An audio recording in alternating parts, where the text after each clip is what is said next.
Hello and welcome back to Everybody Loves Raiken, our 5th edition live play that meets every Tuesday night. Except for last Tuesday, we were off, as we had a player absence, but we are back now. And so, 2 Tuesdays ago, the party had split up throughout the city to pass the time until Vendar is sent for by this messenger of his former master, the assassin, Stearn. And in that time, several interesting things did occur. Raiken went to the Temple of Cord, to the surprise of no one, to go and train and worship Cord and announce himself as the champion, where he was asked by one of the head clerics there where he had gotten the armor, since they had gotten together a moot and tried to hire someone to find the armor, and had never heard back about it here in Everwatch. To which he responded, one day he just had it.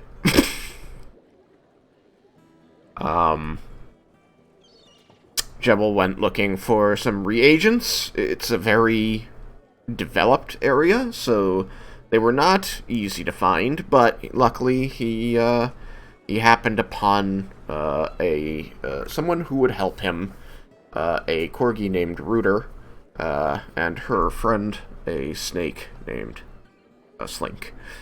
And together, the three of them found some reagents for him, and he is now on his way back to the lodge with Rooter, who's got nowhere to be.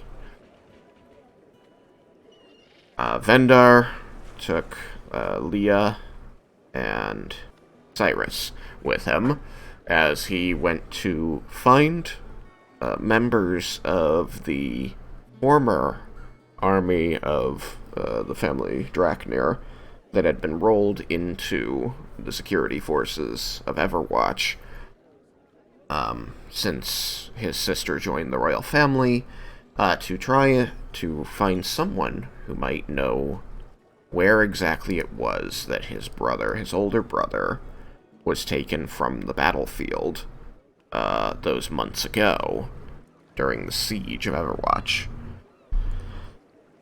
He did find a soldier and had to go through, jump through a couple hoops to get this guy leave for the next day so that he could take them to the battlefield. To where, Thandros. Yes, Thandros. Sorry about that, Vendar. Where Thandros was taken from. That name? Huh? I thought you were looking for the guy that I talked to. Oh. I have him too. Dimsa Lytherian. A tiefling. With red skin and orange eyes. Huh? Yeah, I didn't remember his name. Yeah. Dimsa. B-Y-M-S-A.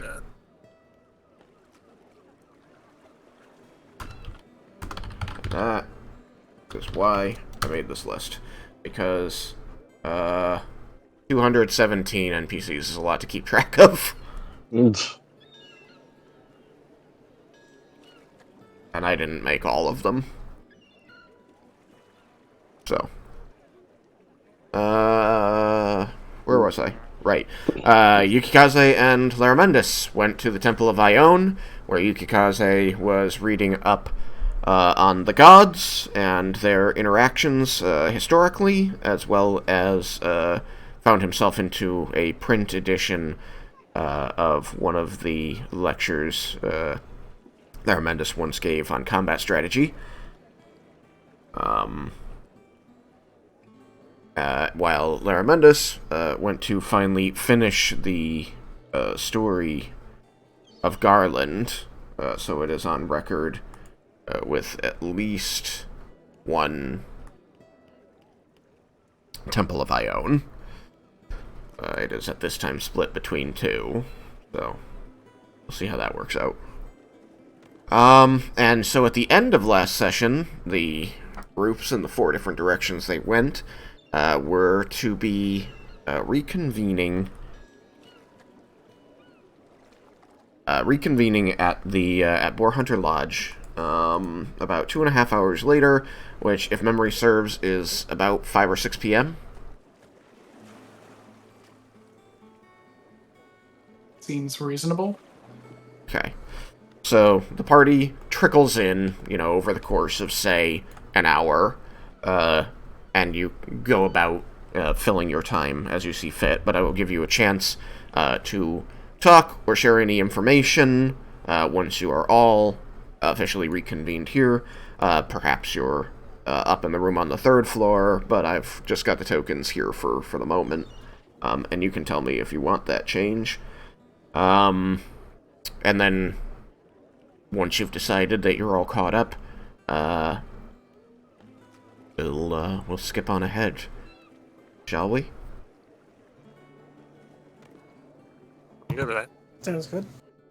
Alright.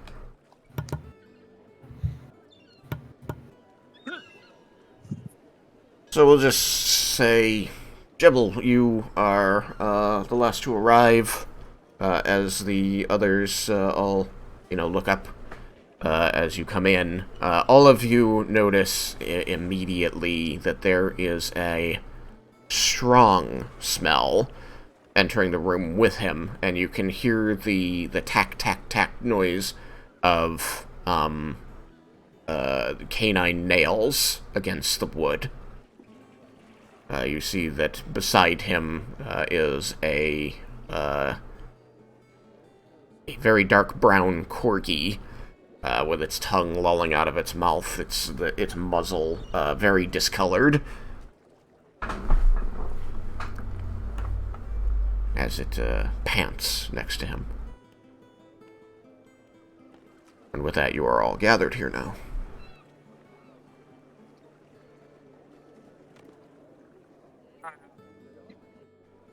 We found another one. Yeah, I look down and go, yeah. There he is. Can we And then keep this I one? look to Lara Mendes, and I'm like, Lara Mendes, can you help with this? And I'm kind of like gesturing to my nose. Please. And then... and then I begin prestidigitating. Alright. You cast Prestidigitation. You cast it a couple times, and each time you do, the dog's fur coat lightens several shades. To the point that you find that it's actually quite a bright orange corgi, and in fact has white patches of fur that were completely not white before. The room is still suffused with a bit of the former stink, but the dog itself appears to be clean suddenly. And she kind of like, you see the dog kind of like looking at its paws and licks them a little. And Jebel, you hear her say, "Aw, I was saving that for later." Yeah, don't worry about that.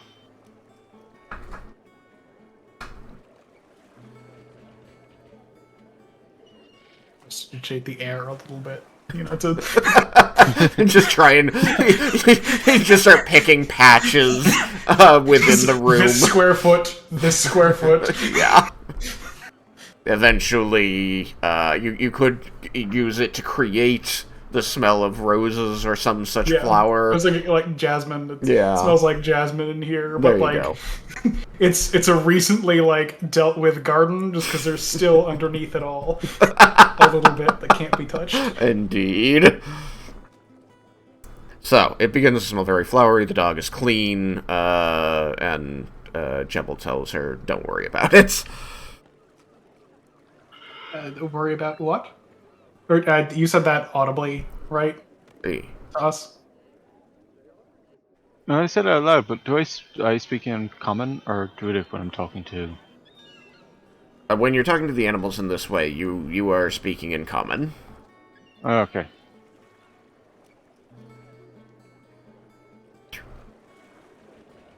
I was gonna wave. It's a thing. All right.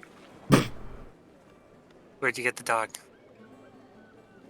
Oh, she found me. She barks. myself and a Can we keep snake, and help me find some. I went looking for some stuff to make some potions. It was very helpful. Wait, hold up. I blacked out a little bit. Am I in this same location? Yeah, you're It's- over here. Because you were traveling with Vendar and Cyrus at the time, so you came back when they Yeah. came back.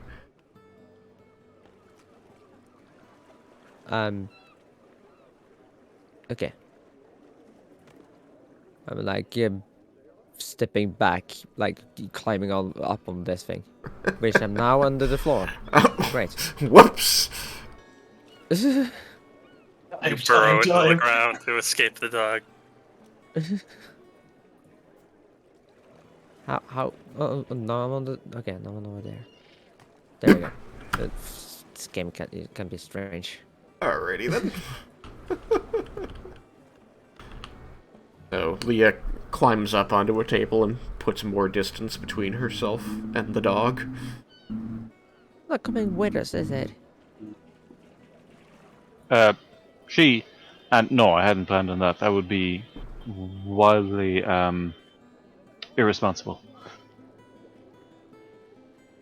But she's so cute. You're right. Leaving me here would be wildly irresponsible. So then, why is she here? Well, I was thinking someone could look after her. Someone here? Someone here. You see the dog just sort of like meeting each of your gazes in terror. And then you just sort of like see her like sit back on her haunches and look up at Jebel from the side. And Jebel, you hear her say, "I'm not sure I like any of these people as much as you." It seems like she's your dog now. Yeah, I point to Vendar and go, he's okay. She looks at him. She pads forward and like sniffs at his boots, and Squeakers like climbs down the front of your shirt, you know, gripping into the fabric of your pants, and like starts sniffing at her. They're like, you know, reaching toward each other, noses first. And she's like, "No, Slink warned me about rats."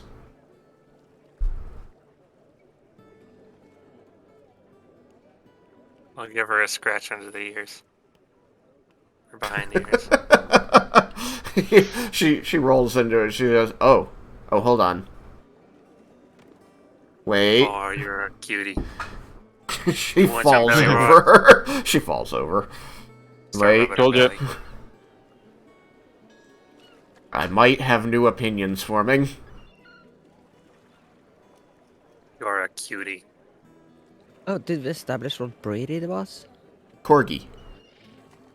Corgi, yes. Okay. What about you, Squeakers? You like her? Squeakers kind of like climbs back up onto your shoulder. Says, "I don't know. I feel like she's going to be taking my ration of pets." Oh, I got plenty of pets for both of you. Scratch his head, too. Got one hand giving her belly rubs and the other hand scratching his head. Leah, you kind of see Squeakers looking over at you for a moment, and then he turns back toward Vendar and begins chittering. And Vendar, you hear, "Also, I think your friend's not quite happy." She didn't like dogs. So maybe we shouldn't have a dog. But it's so cute. Look at it. I'm looking at it. It's a dog. Yeah, I just did a quick Google. Gorgis are definitely not hyperallergenic, so the ice backing up.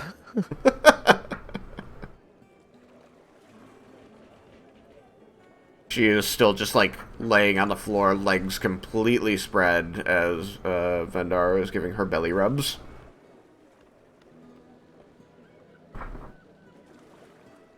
Like, I'm glad I don't have anywhere to be. I'm sticking with you guys. And I look at Vendar and go, Vendar, would your mother like a dog?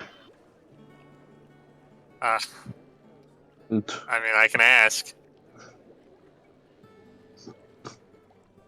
We've never had a dog before. I don't. She's never really I just kind of mentioned. gesture and go, but she helped me out, and I don't really want to leave her on her own, Uh, you know? if we really Perhaps can't it's take just her, me. I'm sure we can find someone. Well, forcing a dog on randomly on a noble woman seems like a poor idea. Or anyone, for that matter. Who's forcing? We'll ask them if they want to talk. What dog are you gonna give him?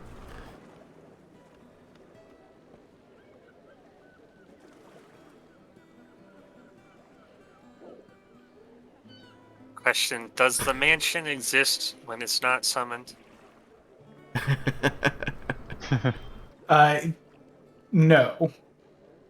Oh, A demiplane would, although it's not a large area for a dog to enjoy being in. And would it include air? Like an infinite supply. I mean, out of character, I believe the demiplane spell, you could just stay in it as long as you had food and water. I believe that's true. I thought that was its purpose. Yeah, like, You could live there if you wanted to. nobody wants to. Somebody might. Once you're that powerful, and once you're that powerful, you live in a mansion. Just recast it every day. But what if you make a demiplane and then build a mansion? Then you don't have to recast it every day. But it's not. It's 30 feet in each dimension. That's not a very big mansion. It's a small demiplane.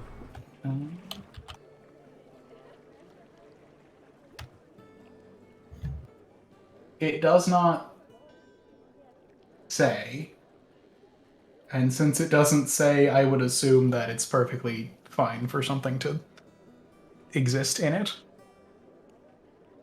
Like something to live in it, You like notice. air-wise. You notice that the dog's tongue is no longer lolling out of its mouth. It's still receiving belly rubs from Vendar, but it's now like craned its head down to look over its belly directly at Jebel. But you're, what dog? You. She immediately stops receiving belly rubs. She rolls over away from your hand, Vendar, and she pads back over to Jebel. She's like, but I'm going with you. Do I know that Leah is allergic? Has she mentioned this previously? I believe so. Yeah, I think it came up we with the definitely pug. mentioned it. Yeah, when we tried to take Yeah. the pug. Though Okay. it was technically Larmendis that used the word allergic because Leah wasn't quite aware of that. That's fair. Well, there are a number of reasons why you cannot come with us. One, it's crazy dangerous. Okay? I point to Cyrus and I say, that guy there has already died. Once. Already. No, more than Yeah. once. No, only once. I point. You can say he died twice. I No, feel you like want I a dog? brought you back to life twice. Let's No, not that's you bicker guys and are. argue about who's died how many times. I mean, we all know what it's like to be a liquid. Listen, scoreboard. Then I point to Leah and go, she's allergic to dogs. Well, we should fix that. Easy. Just stop being allergic. I don't think it's quite as easy as that. We can work on it, but we'd have to work on it without you around, because until it happens, you know. Thirdly, Vendar, the guy you were with there, his family are quite powerful. So if you were to stay with them, assuming that they let you, I think that'd be good for you. Are you still speaking common when you're responding to the dog directly? Yes. Yeah. You just see him lecturing this dog in common. And then I kind of like stop for a second and go, and between you and me, they could probably do with your help. You're a great help to me. I'd say you'd be a great help to them. You kind of see her, like, her head tilting to one side in that way dogs do as you finish speaking. She waits an extra second. Maybe she could help Vicaris. I'll ask the doctor. A companion might help. And she, goes, okay, counterpoints. 1, you don't have a dog, and I'm great. 2, I can do this, and she, like, gets up, so she sits back so she's just on her haunches, and she starts, like, begging at you with her front 2 paws together, like, swinging them in your direction, which is directly in your face at your stature. And 3,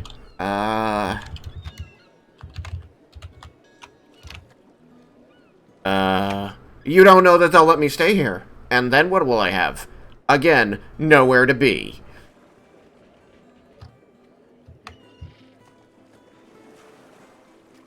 Also, I'm great. Look how good I Either am. way, we'll work something out. That guy, she says, like, pointing at him with her snout and then turning back to you, said, I'm a good girl. Where else are you going to get a good girl? I will work something out. What's a good girl? You are, I guess? Well, there aren't any other me's around here. So clearly you need me.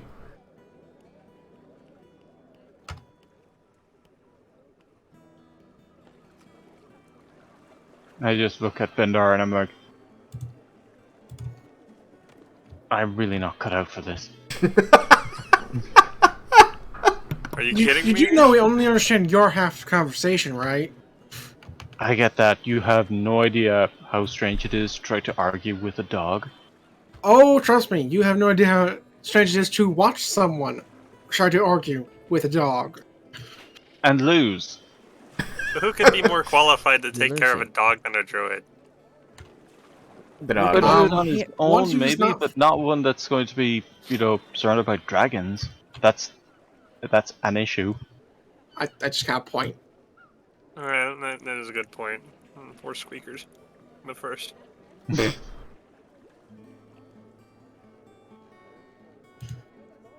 And I point back to Cyrus. That guy got melted by acid. Like, it That was not was fun. messy. Not. I don't know what that means exactly, but you said I was a messy earlier, and look, You were dirty. You were covered in mud. I He was haven't been covered in able to see acid. this paw in like a year or something. Yeah, he had, like, his arm melted off. Like, it was gone. I think one of his legs, too. I'm not sure. Oh yeah, definitely lost a leg. She Couldn't pats, walk. Had to hobble. she pads across the room past everybody over to Cyrus and begins sniffing at his foot. And then, like, It's back now. reaches up and bites his sleeve and pulls his arm down.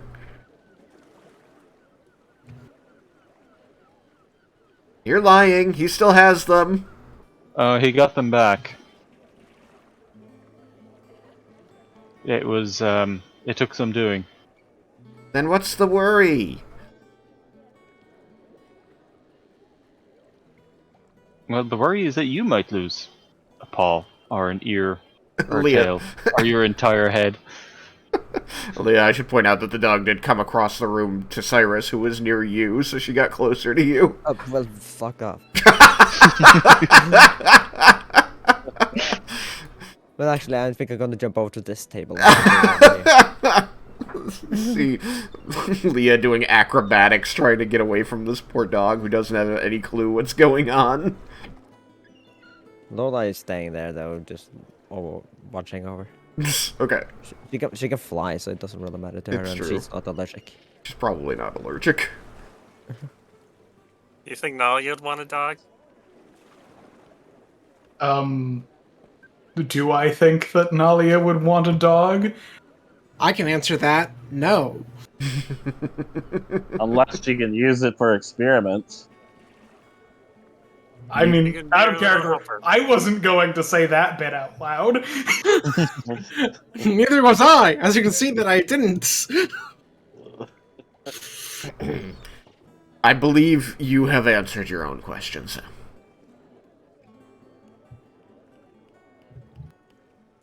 I feel like a dog would be a bit chaotic, and what with Claire busy with other things, the added chaos is probably not a good idea.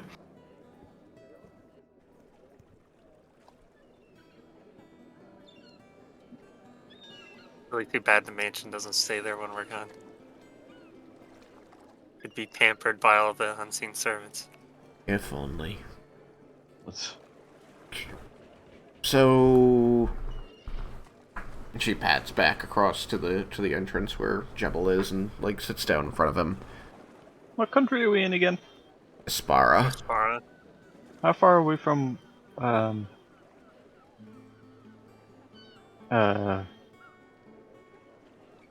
Where you're wherever it is? from? Yes. Probably, anywhere from 1 to 3 days journey from here. On foot. If you teleported there because you know the location instant. I don't know if I know any teleportation. Did I... Oh, I have to look, see. But she Yes. sits down in front of you, Jebel, and just holds direct eye contact and said, "So, you don't want me either, huh?"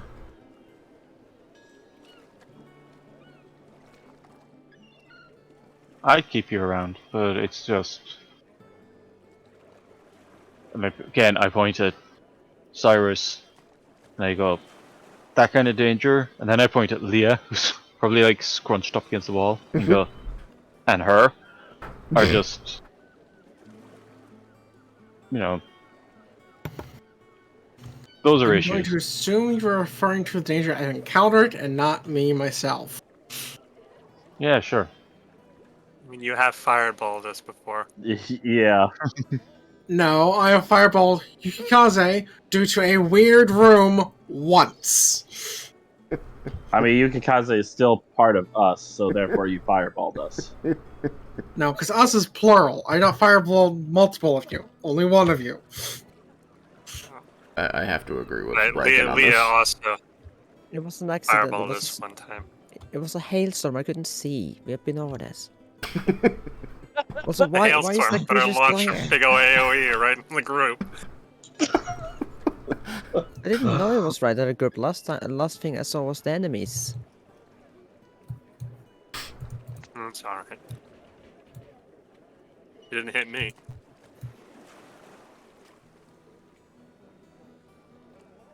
The dog gets up and begins to move past Jebel through the doorway and says, "No, it's fine." I want to ask, do we know that Cyrus went to visit his mother? Or is it a secret that he... I think Lara Mendes said so. Lara Mendes at least said that Cyrus had teleported somewhere. I don't remember if he had said that he had gone to visit family. But you knew that he had been out of the city and teleported back. At the very least.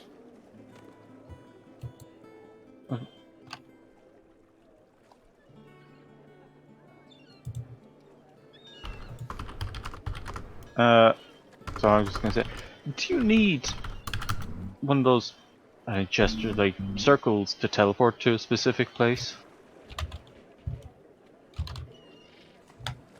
If I'm going to, I do. I don't know the spells to teleport more broadly. Oh.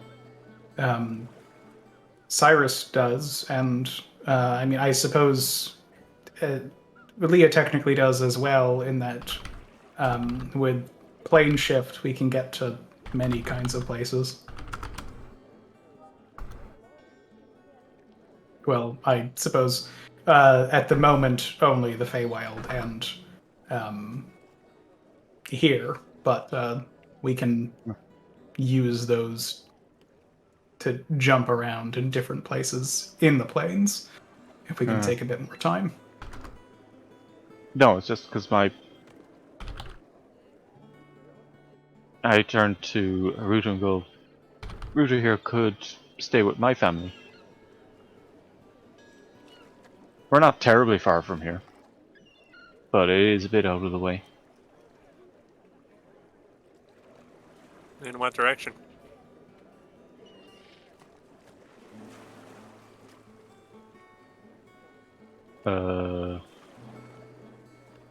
Voice in the sky? That been... Southwest. that's been established. It's west. Southwest. Southwest. Southwest. South. Do we have Can the I get you? teleportation circle to Ebengard?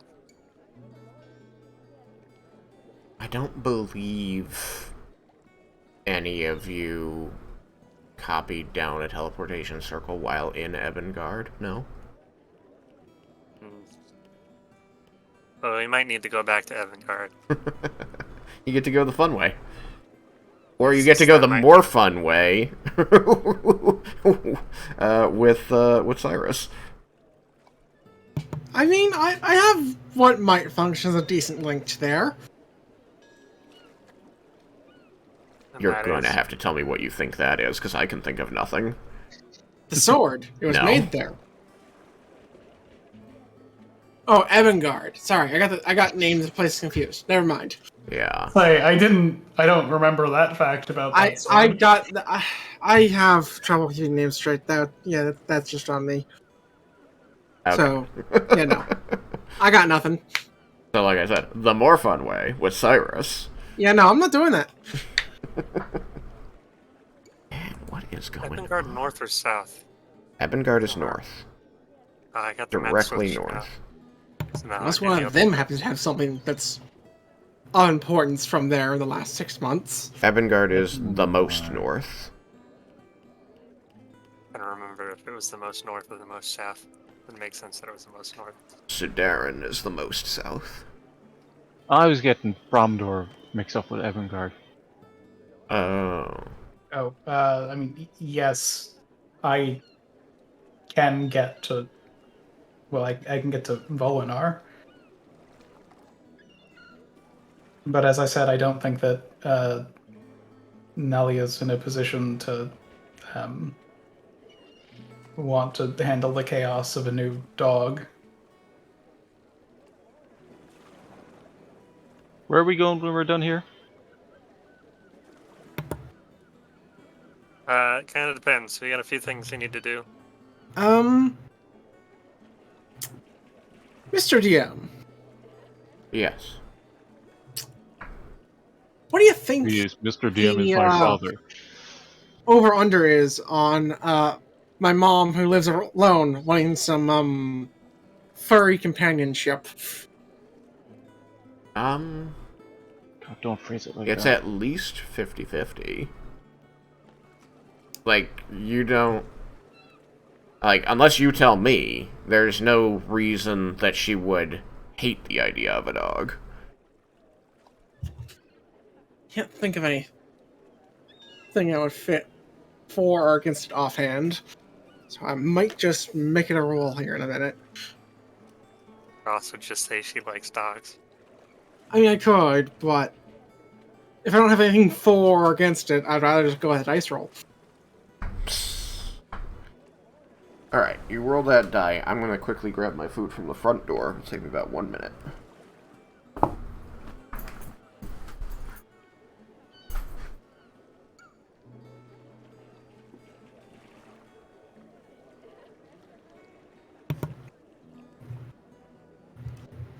Appears to like dogs.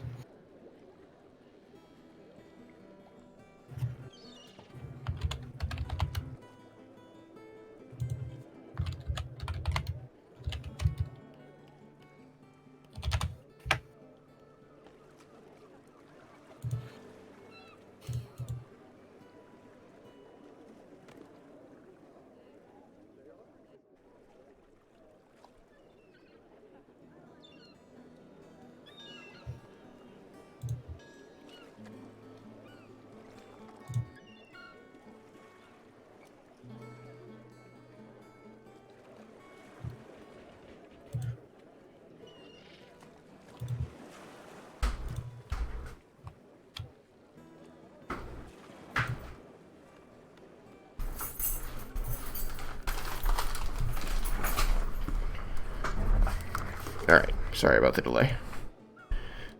Alright, so tell me, Roll. what was your result? Roll has come up with Mom likes dogs. Mom likes dogs. Okay. Well, so your thought crosses your mind that your mother likes dogs and doesn't currently have one. As you begin thinking this, you notice that there is a scratching and whining sound, and the dog is not next to Jebel at this moment. Is it at the door? It's at the other door. Seems to be trying to get out the front.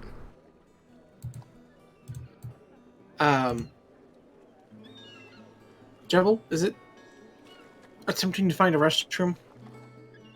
I don't think so. So, I think As she I- seems a bit disappointed. as I had been saying earlier, she was moving past you and saying, "It's fine. I understand. I can just do what I've been doing." And then she went to the door.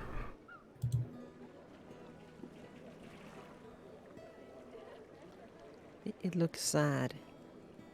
Yeah. And I call back and go, I think you could stay with my family. And you see her, like, at the door. You see her ears kind of lay back a little. And she turns and looks at you, very sad. It's like,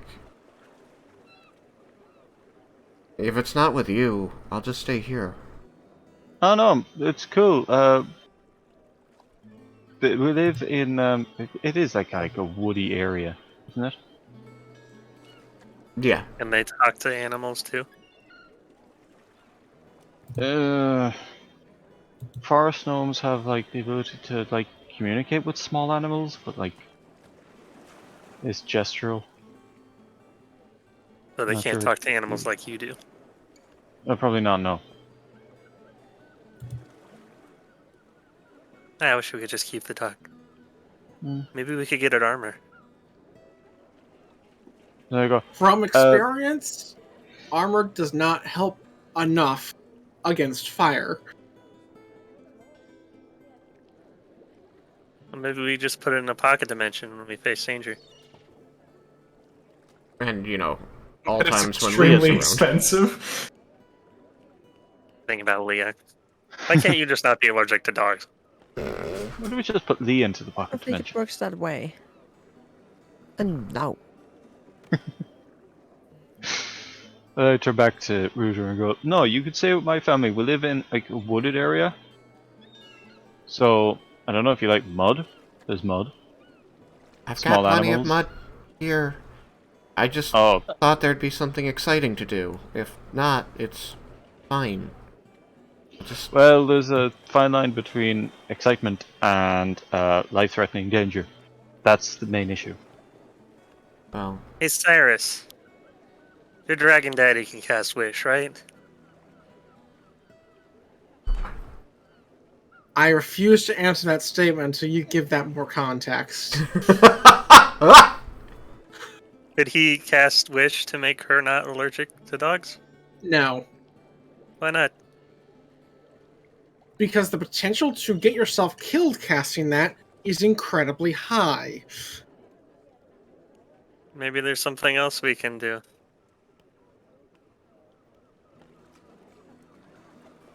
Gotta be some magic that will fix her, right? I mean, I don't see a reason it needs to be addressed in any way, because, like we've been saying, if the dog is with us for any number of fights, regardless of if we try to put it somewhere, it's going to be significantly less healthy after the fact if it's still breathing. Yeah, I'm going, while this is going on, I'm going out to Rooter. And I kind of like kneel down beside her and go, like, listen, the main concern is none of us want to see you get hurt. okay. I'll stay here. It's fine. Just let me out the door. Was it, we were hoping that someone would be able to help look after you, you know? I don't so that need it. I can take care of myself. I've been doing Yeah, it but it for, doesn't- like, ever. Yeah, but it doesn't hurt to have someone help you every now and then. I have these guys helping me. Cyrus back there, the guy who got melted, like, he'd be dead now if it wasn't for... Was it, Raiken who brought him back? Cast, is it Revivify? Mm-hmm. Yeah. So that's what I say to Ruter, it's just like, yeah, that guy, he straight up died. Horribly. Like, it was messy. And the only reason he's alive today is because one of the other guys in there was able to help him. And the only reason he's not, you know, like, being carried around in a wheelbarrow is because some other people were able to help him get his arms and legs back. The dog is just sort of staring at you as you say this. Finally, she says, "It's okay. I'm used to rejection. Just stop trapping me here." Well, I open the door and I say, I'm not rejecting you, okay? If it wasn't for dragons or Leah's, you know, condition, I wouldn't have a problem with you coming with us. You could tell her about the more relevant tale of my poor Squeakers the First, who was killed because poison. He pads out the door and I Kinda- wasn't there for that one, was I? no. Yeah, that Looks was back. Bruno. That was Bruner. Looks back over her shoulder and says, "Hey, Jebel, Mm-hmm. I'll see you around."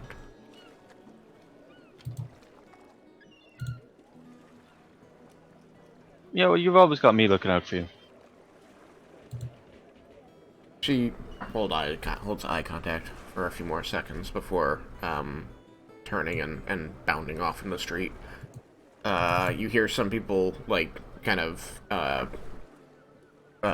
gasp or yell as they try to dodge this dog that's running very quickly and underfoot. And you kind of just see her fluffy backside running around the bend down the slope toward the rest of the city. And I walk back in and go, I think that could have gone better. I still don't even know what was going on. Like, you found a dog, was it asking for help or something, or? I don't think it matters anymore. She was a cute dog. I hope we see her again.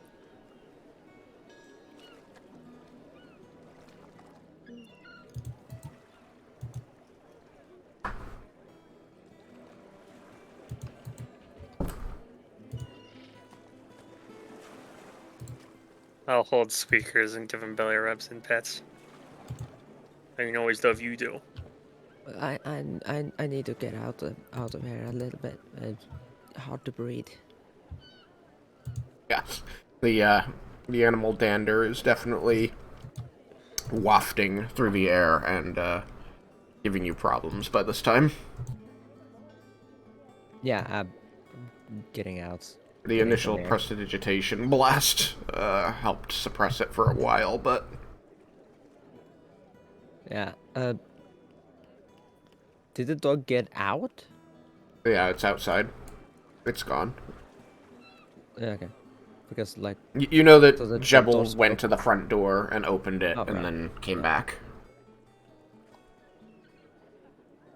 gotcha.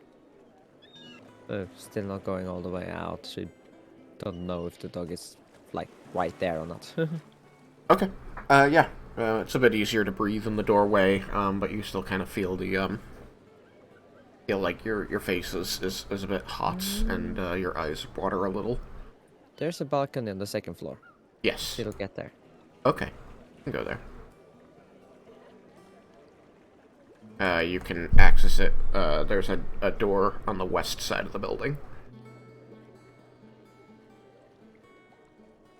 So, the rest of you that stay in the room, is there anything further you wish to discuss about your travels through the day? Going to Temple of Ione, going to Temple of Cord, talking to this former soldier in your brother's retinue. What was his name again? Imsa. Himsa. Alright, well. I talked to a soldier who fought with my brother when he was taken. So, he's gonna lead us to the battlefield tomorrow, so we can use your spell to try to figure out what happened to him. That sounds reasonable. How accurately does he remember the time that things occurred? The time of day, I mean. That wasn't the I'm not question sure. you asked him. Yeah, I didn't know that was important. I suppose we'll find out tomorrow.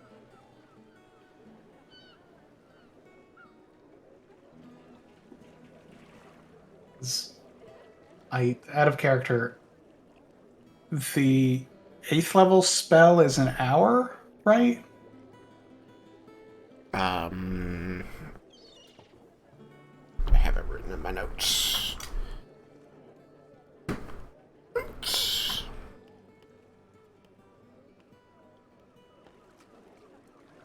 How dare you require codes from me to get into my stuff?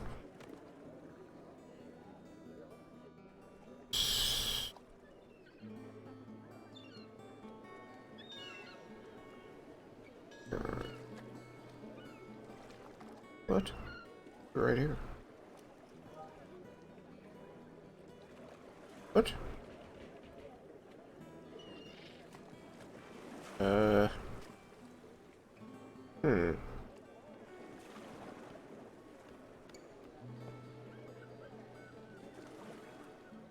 Try this. Oh, okay. That's weird. Never mind. Sorry. So... Yes, 8th level is an hour.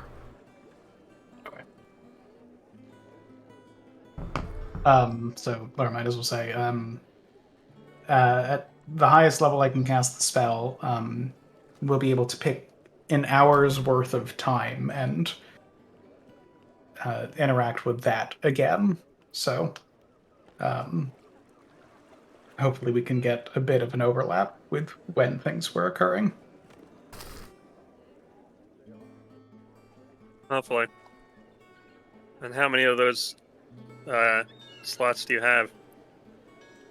1. Hmm. 7th level is a minute.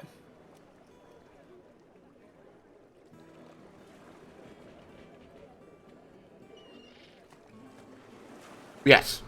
Okay. Sorry, I didn't realize that was a question. I thought you were telling him. Oh yeah, it was. I was pretty sure. I was pretty sure that it was like a minute, an hour, and then like a day or something. Yeah. It's a minute, an hour, a day. That's correct. Cool. So I can use a 7th level spell slot to get us a minute of time.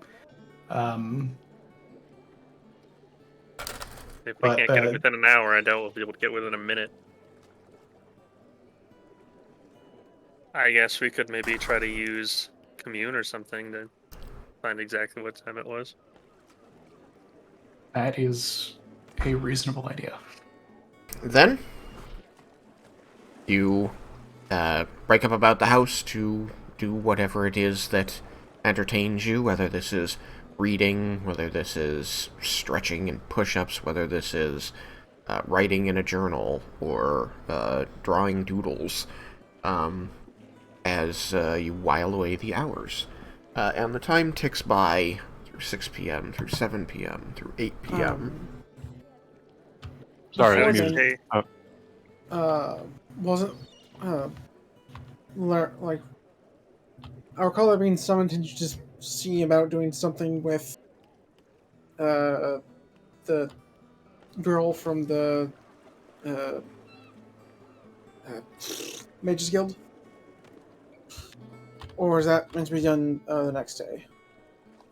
Oh, right. I didn't want to do that until I had been able to telepathic bond us for Vendar's sake. Okay. So at around 7:30, I would say I would get everyone together and I'd say it. So it's probably going to happen soon. I think I'll go out now. It's more likely to happen if I'm out alone. So we should cast the spells now. All right. I will cast an extended telepathic bond on everyone. I'd say, remind me what's happening? I'm using a spell slot, so it's immediate. My old master. I need to talk to him, and I sent him a sending, and he responded that he would send someone to get me. But he's probably the most deadly person in the world, so taking precautions. We are connected which is- telepathically for the next 2 hours. If you need us, let us know. I will. And Raiken wanted to cast Death Ward, right? That is correct. Death Ward will last 8 hours. So, yeah, Raiken will go ahead and put a hand on Vendar's shoulder and cast Death Ward onto him.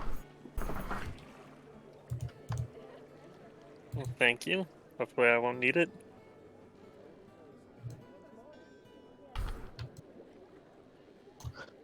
Better be safe than sorry. Yeah. Alright, I'll go see if I can get this to happen. Talk to you guys later. I'll tell you if I need you to come. Good luck.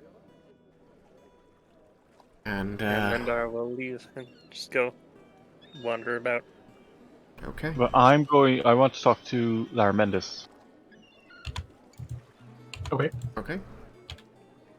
So I approach Larmendis and I go, do you remember those bears?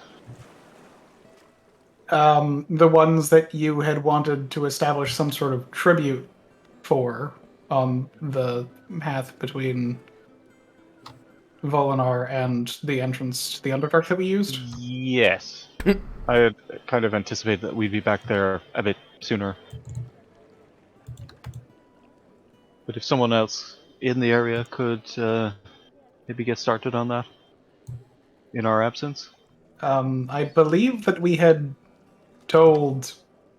I don't remember if we told Claire or we told the I don't name recall. of the drow who I can't remember right now. Zephyrius.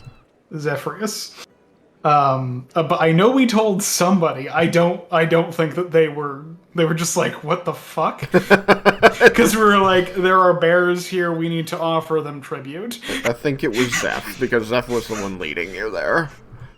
Yeah, the guy's on the upper balcony, and there's like 2 blocks there.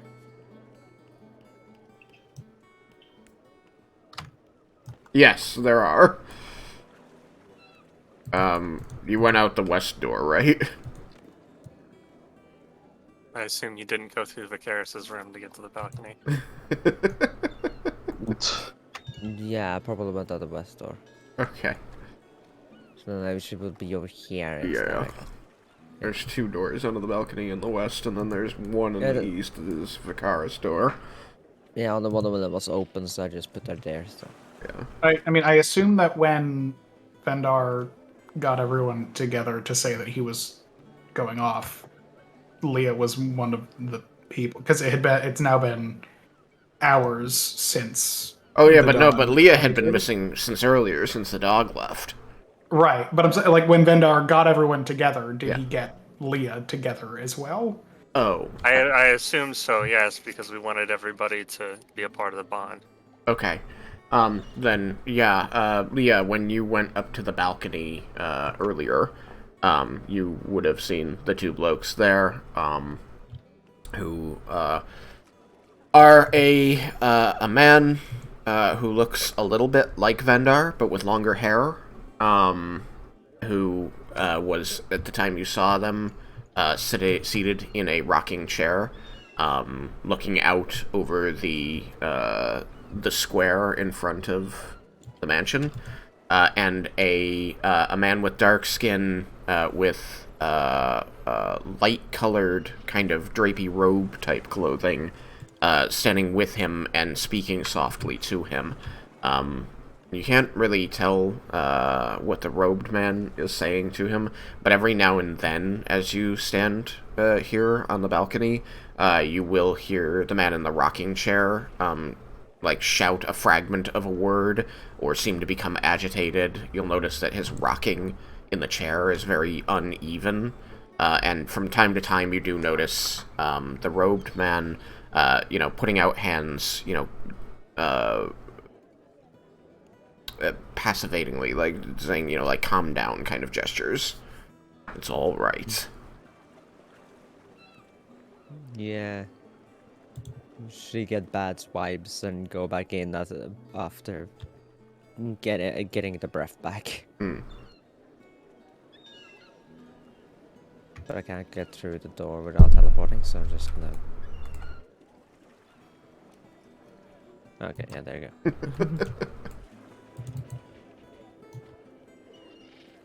Anyway, so you are called down, made part of the bond.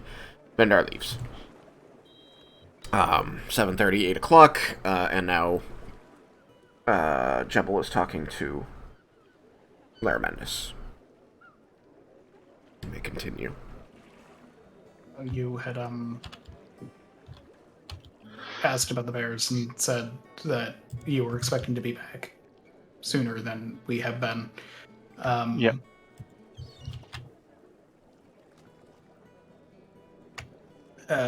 What do you want from me?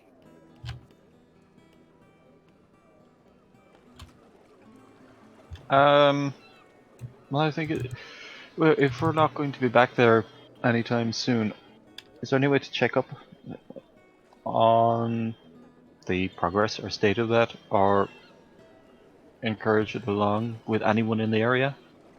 Zephyrius is the one that knew about it. We can send to him and see if that has happened. I am running low on spell slots to do this today.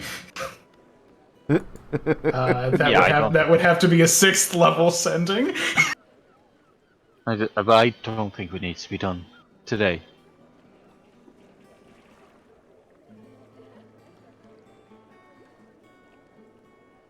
But we can try and remember for tomorrow to send to Zephyrius and check on whether anything has happened there.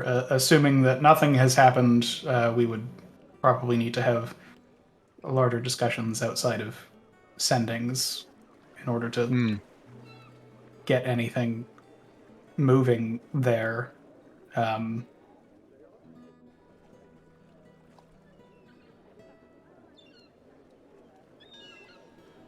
But I'm not sure what's been going on.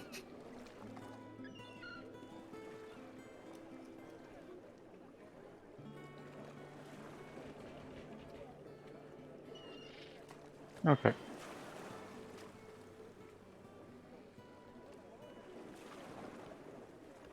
Okay. Character, I had almost forgotten about the fucking bears. I completely forgotten about the bears.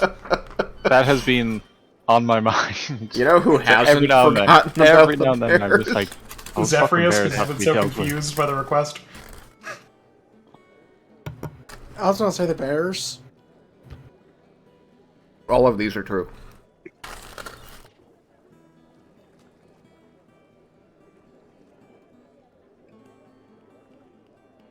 Okay. So, Vendar, Yes. you head out as the sun continues to set. You're heading into summer, so the days are stretching longer, but as you go past 8 p.m., that sunlight begins to change color, the shadows stretch, and you are just kind of walking around haphazardly, just sort of wandering to and fro, wandering purposefully somewhere, just sort of wandering about. I guess I'd like go to a market, just kind of wander around and look at things. Okay. You head down the tiers, to one of the markets along the main road. And you begin looking at wares. You see that people are selling jewelry, people are selling, cutlery. Some things are, as you get closer to the docks, people are selling, weapons and armor. Not really anybody selling anything magical or anything that really piques your interest. There's some interesting craftsmanship to some of the things. There's some nice pieces of jewelry. A lot of things that have come in this one shop seem to be all about what fishermen might bring in. So you see jewelry made from like pearls and shells that have mother of pearl, things of that nature.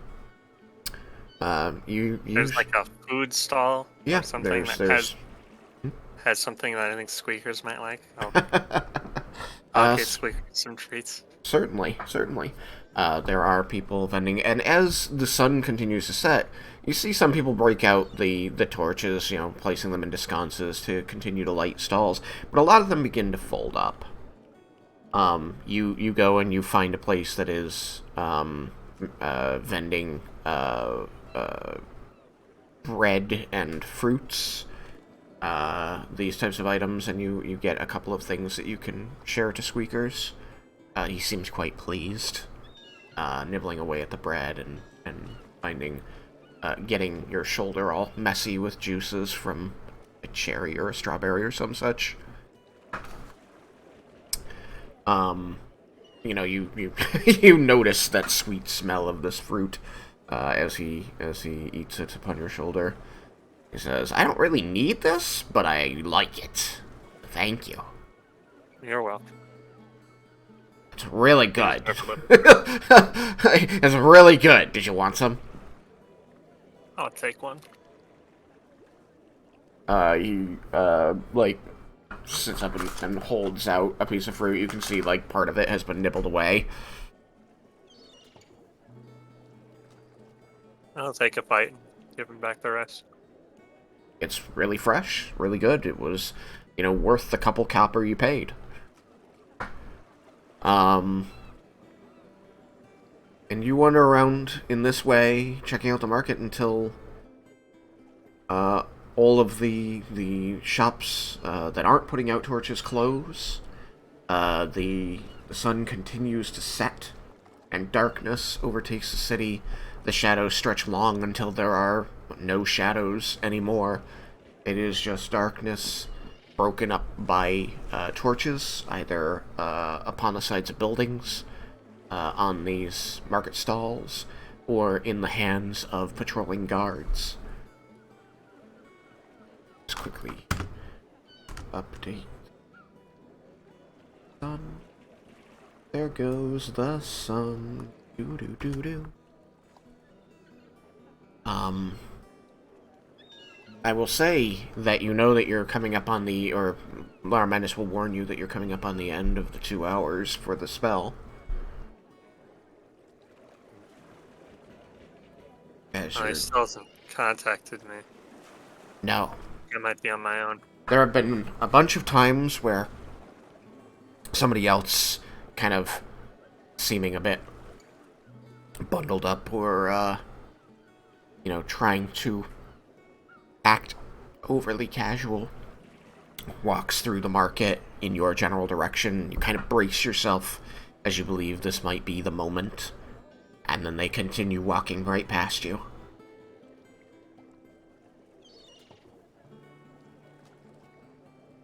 So it gets to be about 9:30, and you know that the The telepathic spell is about to end. What do you do?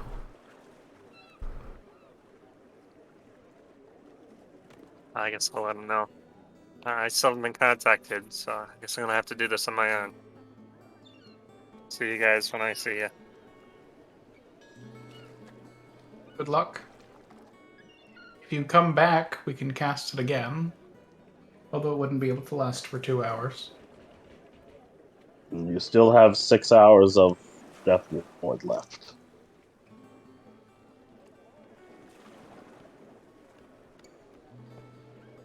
I think I'll be alright.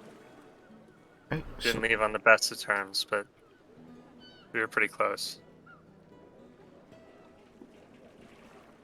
what do you do? It is 9:30. You have not been contacted. What is your plan?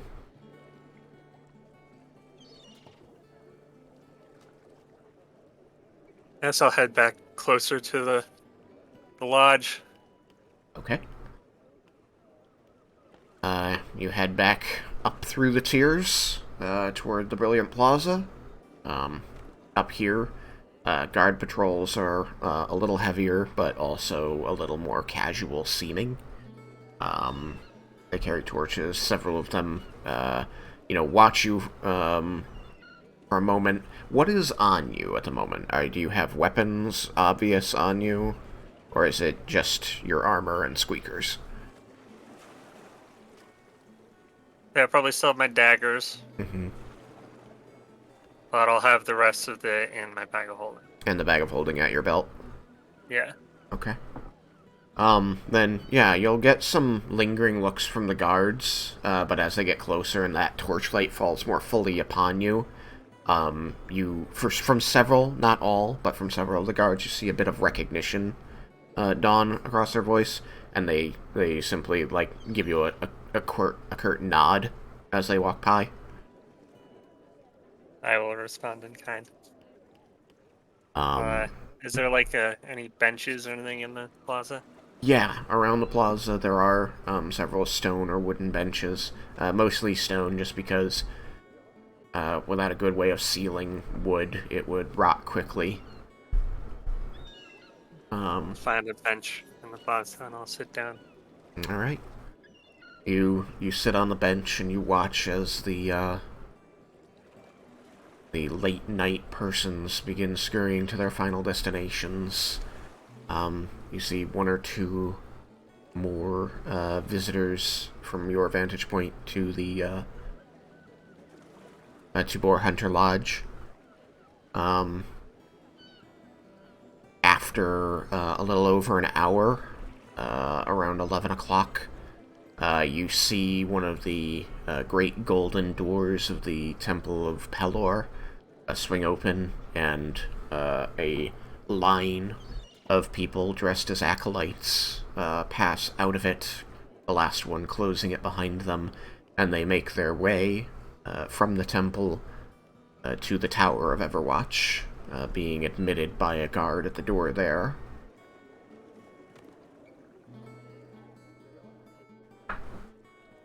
There's no one left in the Brilliant Plaza at this time aside from guards. The torches burn so that the entrance to the Tower of Everwatch is brilliantly alight, and the guards can be seen alternately gathering and dispersing there as you pass time here. The torches at the front of the lodge have been lit, and as they die down, you do see one of the servants come out and replace them, keeping them lit through the night. You can see the facade of the building from here. You can see the rocking chair that Vicaris sometimes occupies, that he occupied the last time you spoke with him. You see that it is empty, but you can also see that the light within his room, there is a candle lit in there, reflecting off the walls.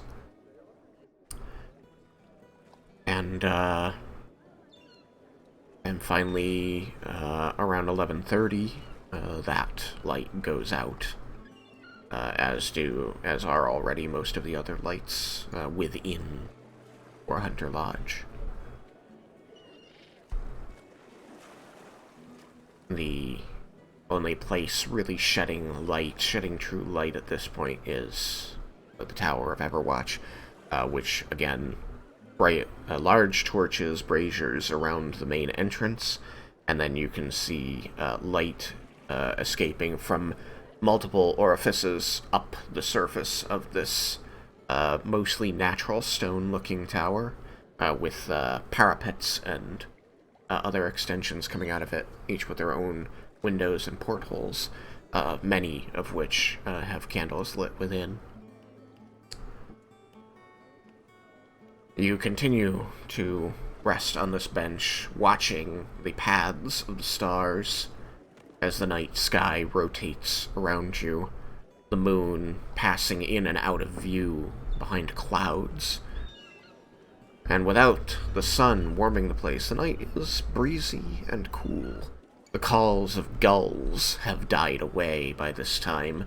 You hear only a screech every now and then.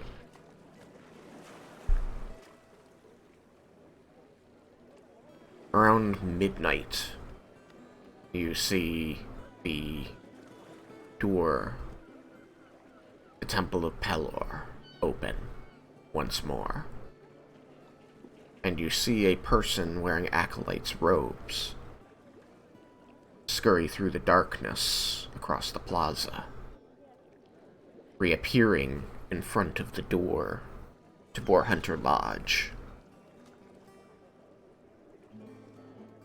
They knock upon the door of Hunter Lodge and are admitted after several minutes by one of the servants there.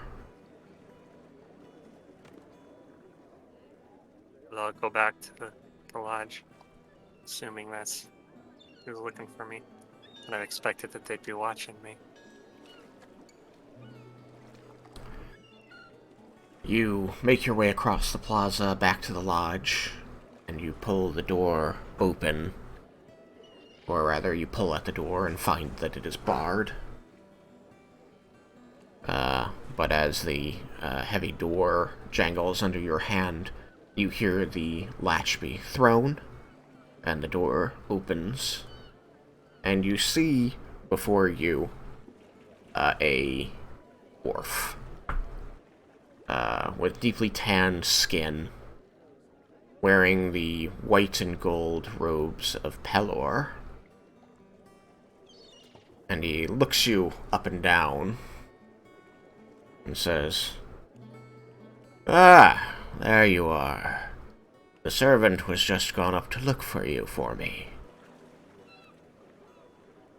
You ready?" I am.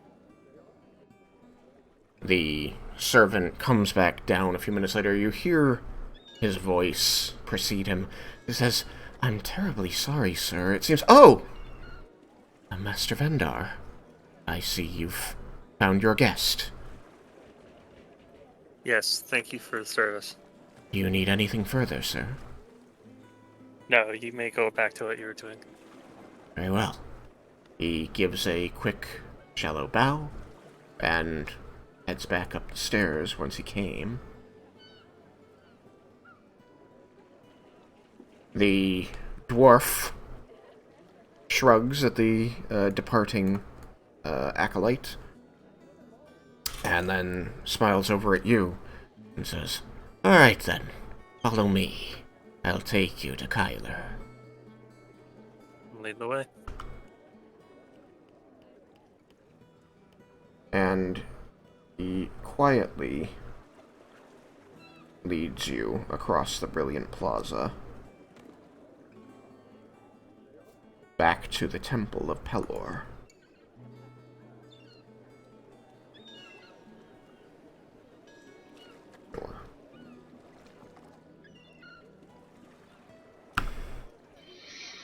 The Temple of Pelor, as it was the night before when you came here with Laramendis to perform the commune spell and ask your questions. is dark and empty and open to the night sky. The dwarf pushes open the great door and gestures you inside ahead of him. And then you hear him pull the door shut behind you and follows along in your wake. I suppose I'll look around. Do I see Kyler? You do not. But as you are looking around this darkened space, you do see that there are 3 shadows in the lee of pillars that seem to move in ways they should not. And you become aware that there are at least 2 persons in this room watching. I do still have 30 feet of dark vision. It's 30 feet, right? That's bracelet. Oh, gives. you've got the bracelet from, Yeah, I was think it Cyrus Raiken? gave me Cyrus? his after. One of Yeah, I them gave did. him mine. Alright, Yeah, 'cause let's I quickly throw that. begrudgingly gave mine away. Let's see, 30 feet, huh? Okay, so yeah, with 30 feet of dark vision, behind the pillars is outside of your dark vision. And so Okay. you are just barely aware of 2 shadows that seem out of place.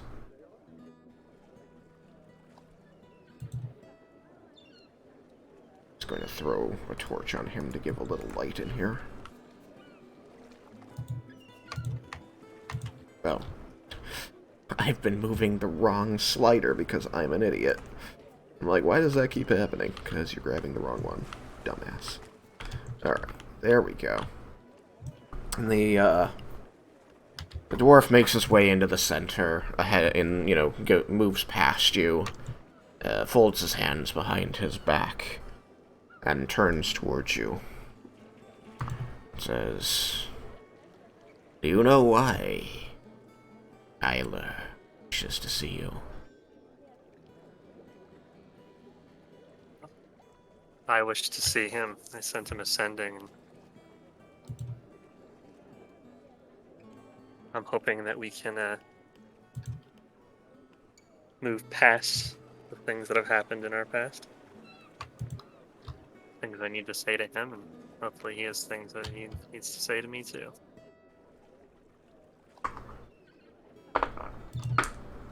And what sort of things would you say to him? And of course, apologize for the attempt on his life. He knew it was coming. He knew my father better than anyone. He knew exactly what would happen.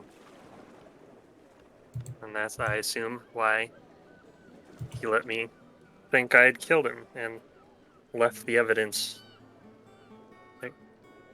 to show me who my father really was. Without him, I'd still be under his thumb. I need to thank him for that. But most importantly, I need to ask for his help. At this, the dwarf narrows his eyes a bit. Says, "And what makes you think that he wants to give you any help?" I simply have to hope. He was more of a father to me than my real one ever was. Felt the feeling was mutual. I hope there's still some of that left. The dwarf eyes you for several long moments, and then lets out a long sigh, drooping his head. And you feel the air change around you. With your dark vision, you can see that there is shadow coalescing around your feet momentarily. And as you notice this, you can feel that shadow coalescing against other parts of your body. You see it happening as it takes form into a person. Now, given that you have dark vision and very high senses, you will have a chance to react to this if you wish. It seems like a person is appearing as if from shadow about you, perhaps with an arm around you in some way, maybe friendly, maybe not. You have only an instant to react. What do you do?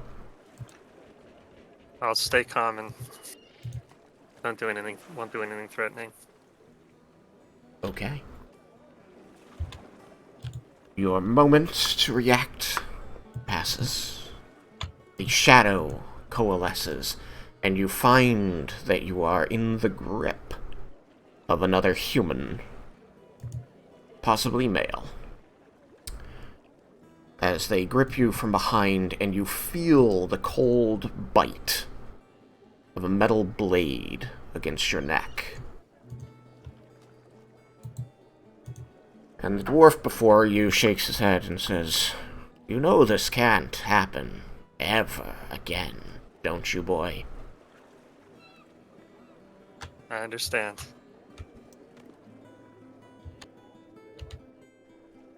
I want you to know, because I care about you, that there are men enough here to kill you for me. Expected as much. Though I doubt you would need the help. Well, I actually think that I would. I'm out of the game, Vendar. Huh? That surprises me. There's never been anyone as talented as you. You're probably right about that. I'd like to think so. But you bested me. You were not the first, and I'm certain you know you aren't the last.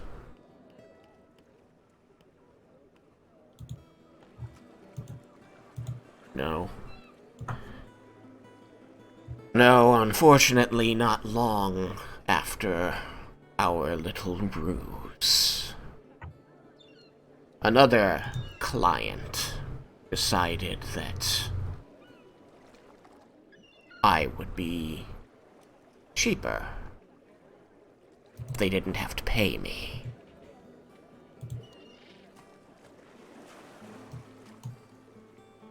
Unfortunately, that was also the day I realized that time isn't kind to anyone, regardless of their level of skill. So, Vendar, I am out game. So I'm not sure exactly what you think I can help you with. I know that you acquired information about me from an old associate. The guild, he waves a hand somewhat dismissively about you. They keep me informed of things due to a mutual respect we eventually developed. What are you looking for? Well, you knew, as I said before, you knew my father better than anyone. Wish I didn't. You helped him get connected with all sorts of suppliers. My brother, he's very sick. My father created some sort of, or had some sort of potion created that he got him addicted to. And with him gone, he's now in severe withdrawal. Yes. I am aware one of the other acolytes here likes to visit your mother.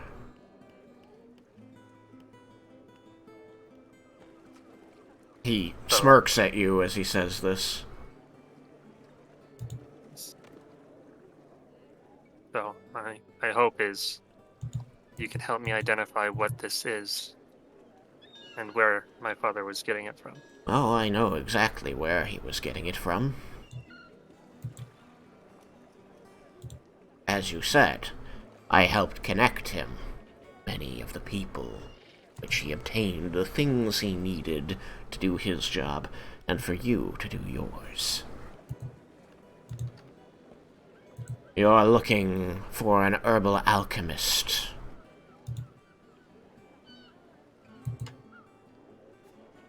He was operating out of Evangard. But I heard that was no longer the case.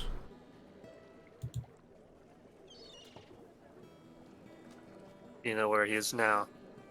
I don't. His shop in Melthea closed down after some incident with the Thieves Guild there. What is his name? His name was Carver. Ferris Carver. Do I recognize that name? You do. Did I meet him when I was in Evangard? You did. Damn. Huh. It's the same person who taught you to make purple worm poison. Oh, really? Yeah. Oh, damn. You got him shut down Well, shit. and arrested. I did? Yeah. Oh, fuck. Guy does you a favor. And you shut him down. How did I do that? You might remember that he taught you this in exchange for you directing the investigation of the Thieves Guild at one of his competitors. Right. So that he wouldn't have competition anymore. Right. Unfortunately, that was a pretty obvious move. So, I guess it's a little unfair to say that you got him shut down. Your actions resulted in him getting shut down, but he did tell you to do them. Well, shit. Oh, I think I know where he is then. Well, he's still alive. Oh? I believe he's been arrested. In Evangard? I was in Evangard a few months ago, and he asked me to help him. He taught me how to make some purple worm poison. It's been so very useful. But, I just mean that if he was arrested in Evangard, he might not still be arrested. Yeah. The dungeons there are pretty cold. Well, hopefully he's still alive. If I haven't heard from or about him, my hopes aren't high, but again, I'm out of the game, so I suppose I'm not looped in on everything anymore. I don't suppose you know anything else about the potion. Just that, it took some skill with alchemy to create. He charged your father a good sum of money for it. But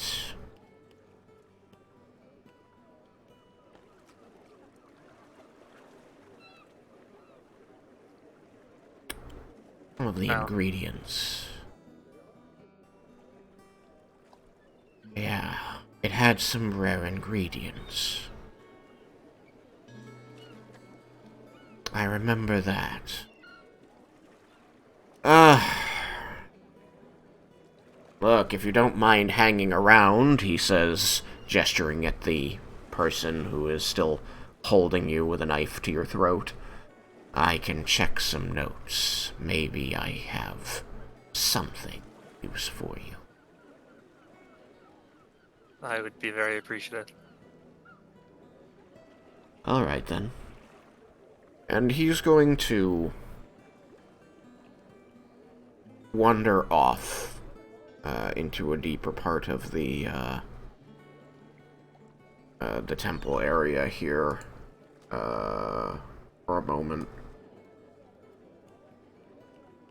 And you do hear some jingling, some shuffling from over there. And after a few minutes, he comes back. And he is swinging in his hand next to his head, like showing it to you in the darkness. This a leather-bound notebook or journal. And he licks a thumb and begins moving pages, and he kind of shakes his head and says, I never really had a chance to get used to these thumbs. They're so much larger than my old ones. This is a impressive disguise. I honestly have no idea how you managed to pull it off. You kind of see him, a shudder goes through his body as he kind of suppresses a laugh. As well, it was a very expensive disguise. Not a lot of people can do it. Luckily, connections being what they are, I was able to find somebody who, for the right price, could give me a new life.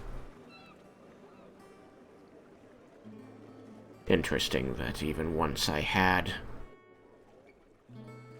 nothing of my old life, I still chose to come here. Gotta work on my accent, or people think that I grew up away from other dwarves, and that's not the story I want to sell.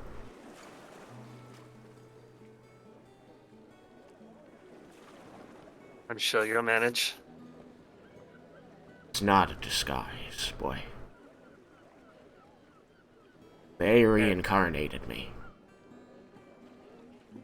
Oh. I've got no pride left to protect, so I don't mind telling you. A reason I'm out of the game, as I nearly died.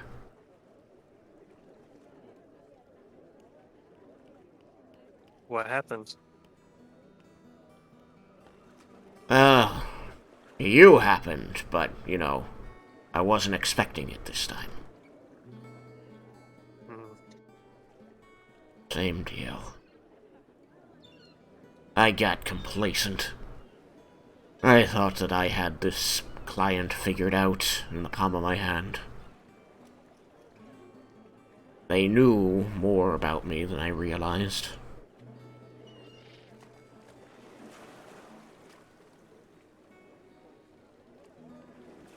It was a bad time. They also believe, as you did, that they killed me. And, as far as anyone cares, they did. Kyler's dead.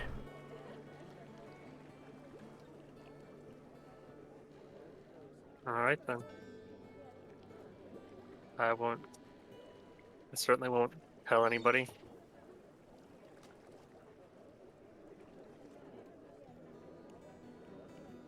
Yeah.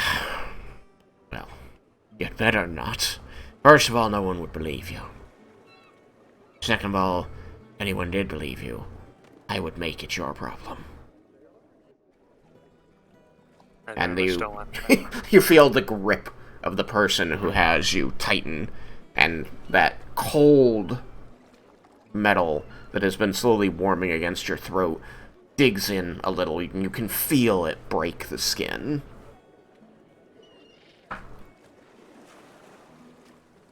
From here forward, you call me Tavin Ironhand. I'm just an acolyte of Pelor, and sometimes I go and visit people and help them with their problems by talking. Alright. Pleased to make your acquaintance, have an iron hand. Nice to meet you too, boy. In any event, he tears a piece of paper out of the journal, lays it on top and quickly, with a piece of charcoal, scratches on it, checking the open page and writing. Says, "These are the two odd ingredients I once had to help procure. I believe, therefore, that juice, your brother calls it." Thank you. Well, it's not a favor I'm doing you. This is an exchange, he says as he holds out the page close enough that you can reach it without struggling against your captor.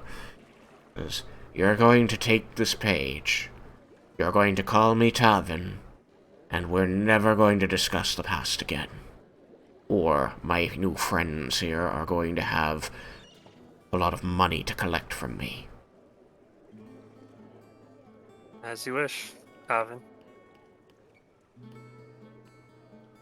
If there's anything else you need to know, this is your last chance to ask it.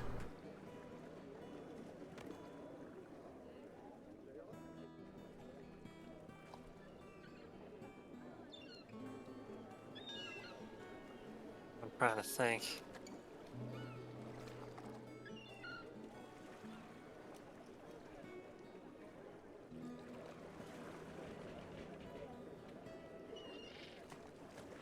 Can I get anything? Okay. Then he closes the book, takes a step back, folding his arms behind his back, looks at you for a moment, kind of cracks like the smallest of smiles, and the person behind you releases you and melts back into the shadow, just disappears. And he says, "You remember to tell your mother that you had been wrong, that your lead on Kyler was a dead end. He in fact had died of his wounds after all, and only his ghost and stories of his exploits remain." Of course. Thank you for everything, Calvin. Maybe we'll meet again someday. "I hope not, boy. But that's only because I think if you come looking for me again, it'll be because you're in trouble. And I think it's about time both of us were done with trouble." I'm afraid I got a lot more trouble ahead. On better side this time, though. Well, I hope you learn sooner than I did that keeping trouble in your life just isn't worth it. Shortens it, ultimately. Your old friend Kyler learned that the hard way.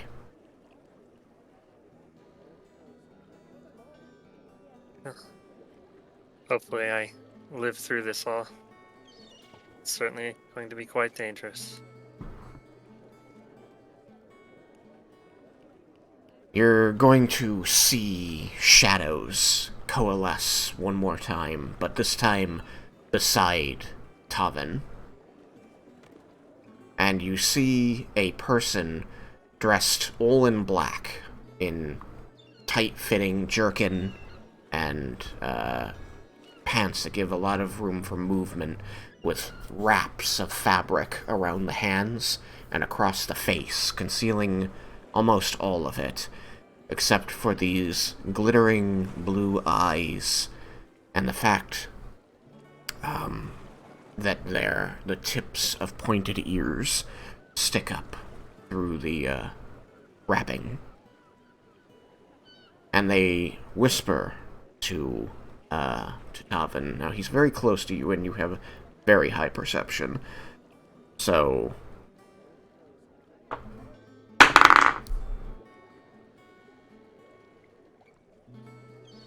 though they did roll a 28. Ooh, that is one higher than my passive. Yeah. Would it be obvious if I make an active roll? You would be, like, turning your head and leaning in. And I suppose I'll let it remain a secret. I don't want to. Don't want to upset anybody. And I want to respect him. You're going to see Tavin's eyes narrow as he's listening, just as he seems to be staring off past you for a moment. And then they're going to track back to you and say, "Do you tell anybody about this meeting?" My companions knew that I was supposed to meet with you. Would they come for you? I told them not to, but that doesn't mean they wouldn't. Is someone approaching? He's going to throw out a hand to the side, and the shadow is going to melt away. And you're going to see him, like, duck low, and he, pulls the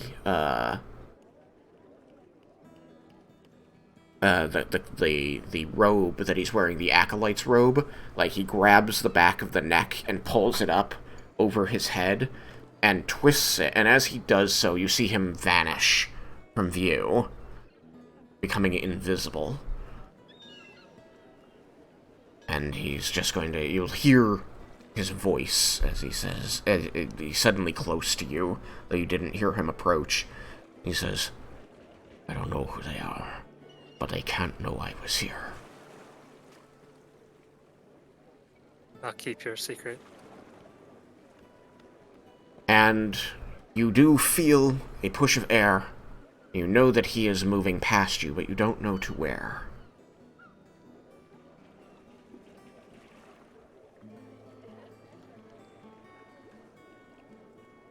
I will turn towards the door. The door will open. And you have 30 feet of dark vision. There is light from your mansion across the way. So you see a silhouette of a humanoid appear in the doorway. The silhouette of a human is framed in the doorway. A large, muscular build, clad in armor. And there is a clinking of metal, and heavy footsteps fall as the person walks into the temple toward you. Slowly, not running, not charging at you. Do I recognize them?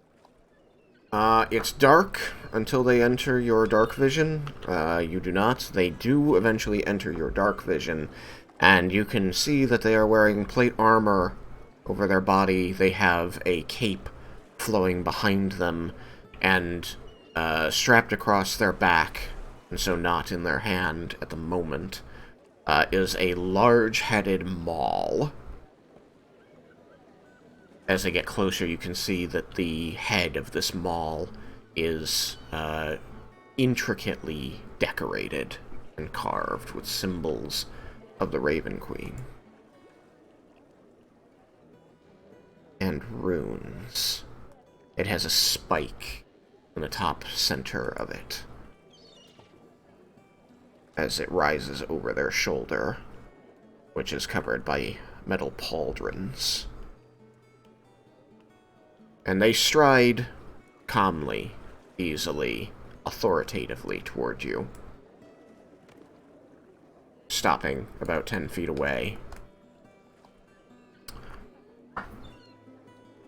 And they reach up and grasp the sides of this bucket helmet they're wearing that has these horns over the top.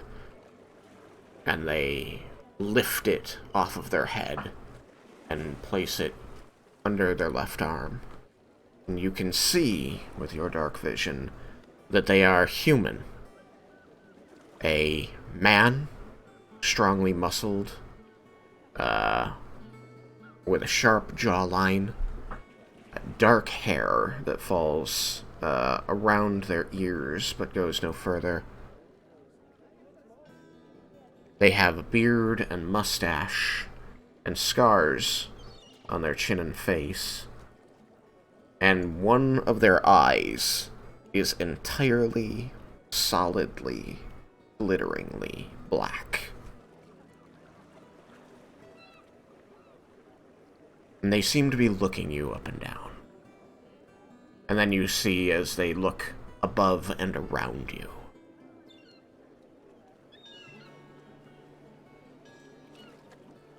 And there's silence stretches out between you as he seems to just be taking things in and preparing to say something. But he has not yet spoken. Do you wait for him to speak, or would you like to speak first? I'll speak first then. Okay. Can I help you? And you, as you say this, his eyes refocus back on you as they had continued to kind of track and trace lines around you, never really looking at you until now.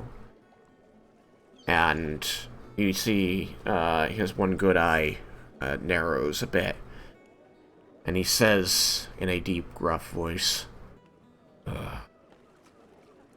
I'm not sure, but I think I can help you. And why is that?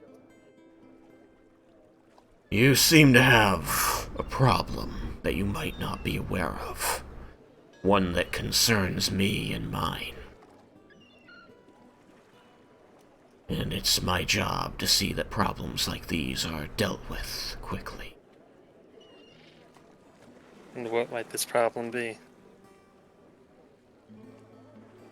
You seem to have a large number of ghosts.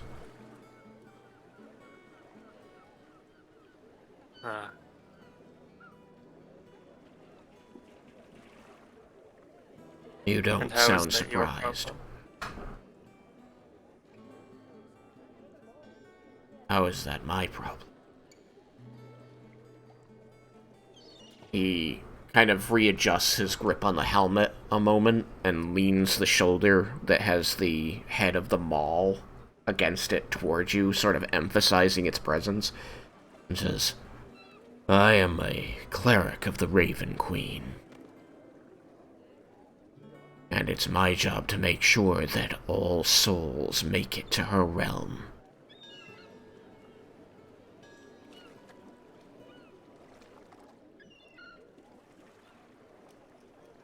So you're saying I have souls following me?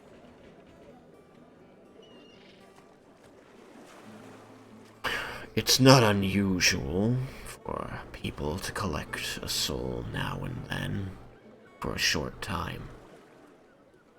Sometimes a friend or a family member dies, and the spirit clings to this world by anything it finds familiar.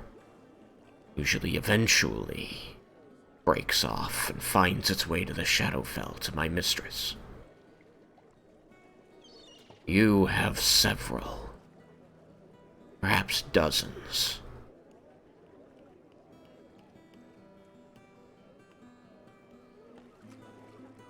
And while you're lucky, they're not a problem yet. They are not released to the Shadowfell soon. They will become angry spirits. They will become dangerous. How might they be released? Well, I'm glad you asked. Sometimes it relates to the manner in which they died. Usually it's as simple as performing a ritual to remind the spirit that it is, in fact, dead, and that it needs to go seek out the Raven Queen for guidance. Many are just lost. Yours are not lost. They're angry. They seek vengeance. I'm Understandable. not sure who you are, but I suspect that in doing the work of the Raven Queen and ending the lives of those who are ready to go, you have taken some that were not.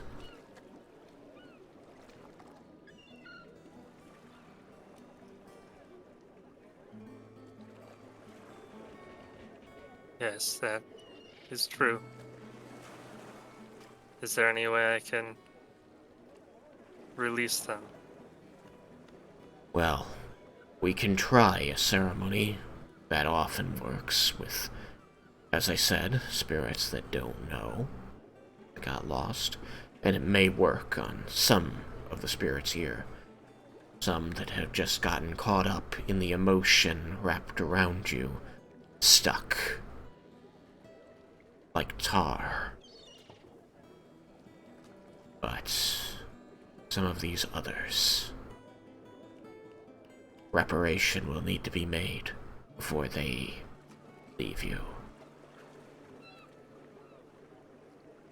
And how may I do that?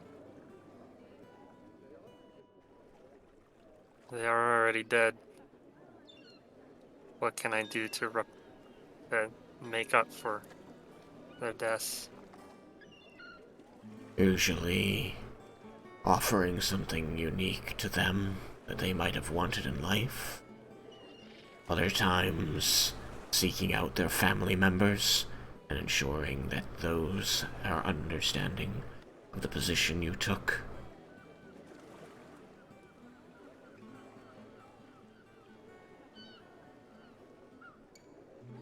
I'm afraid for many, those aren't options that will work. I doubt many of the victims will ever, and their families will ever accept whatever excuse I give. Really don't accept them myself. There is one other way of releasing spirits. And that is? He kind of, till it turns his head slightly in the direction of the shoulder over which the maul rests. I can send you on to the Raven Queen, and those spirits should follow. I'm afraid I have a lot of work to do. Can't go yet. Then I suggest you try my other suggestions. Well, I will try. I definitely wish I could make up for the evil I've committed. Well, hold on to that feeling. Put it into this ceremony that I'm going to perform. You might be able to convince them that's true. May I get your name? You see his good eye track down to the ground for a moment before it comes back up to you. And he says, Alarn. You can call me Alarn. It's nice to meet you, Alarn. I have a friend who is also a priest of the Raven Queen, but he never said anything about spirits following me. He probably couldn't see them. Yes, he didn't have whatever it is that your eye is there.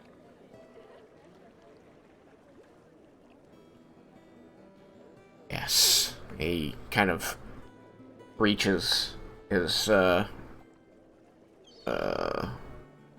unbusy hand up and touches the skin beneath the all-black eye. Says, it was my greatest gift from her. Reward for my duty, my devotion. And now, it is the tool by which I continue to serve her. I assume that's why you came here. You saw the spirits? I did. I have been following you for a little while. Sorry. But while you have those spirits, you pose a threat to everyone around you. At least, I imagine that's the part you'll care about. For me, while you have those spirits they cannot pass on to the Raven Queen. And that is unacceptable.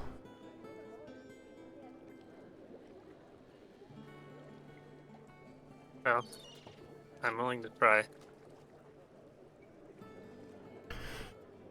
I'll set it up then.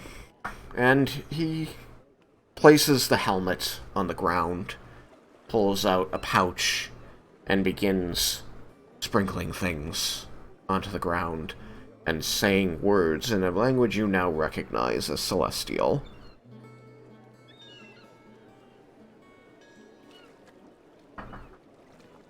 You can feel, actually, as this progresses, he spends about 10 minutes performing this rite as he places pungent herbs about you, pulls out a vial of holy water and begins sprinkling the area and you with it, and continues incanting in Celestial.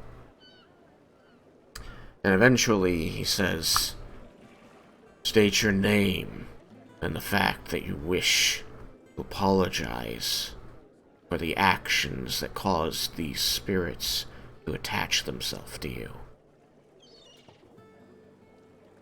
My name is Vendar Draknir. I very much wish to apologize for the evil I have committed, for all the pain I caused you. I will spend the rest of my life trying to make up for, trying to fix, or at least heal instead of hurt. Can't change what I did, but I will spend the rest of my life fighting to protect people. What steps have you been taking to enact these changes? I have been protecting people, trying to make a positive effect on the world, bring acceptance rather than hatred. I've been fighting great evil. Fought a lich, managed to best her with the aid of my companions, and we are currently working to try to stop a grave threat from the children of Tiamat. What steps have you taken to change yourself? I've worked hard to become less angry, less violent, and no longer go straight to violence as my first course of action. I don't hurt innocents, only those who attack me. The ferret is going to hop down from your hat onto your shoulder and begin crying out, "Yeah, come on! He's made such great strides becoming his best self! It should be celebrated, not questioned!" I'll give him a little, Huh? I'll give him a little pat on the head. I've at least made progress enough that Sayanine thinks I have been doing well. As you concede this point, you're going to see that the ring of herbs around you begins to emit soft light, as of the light of stars. And you're going to feel a gentle breeze blow across you.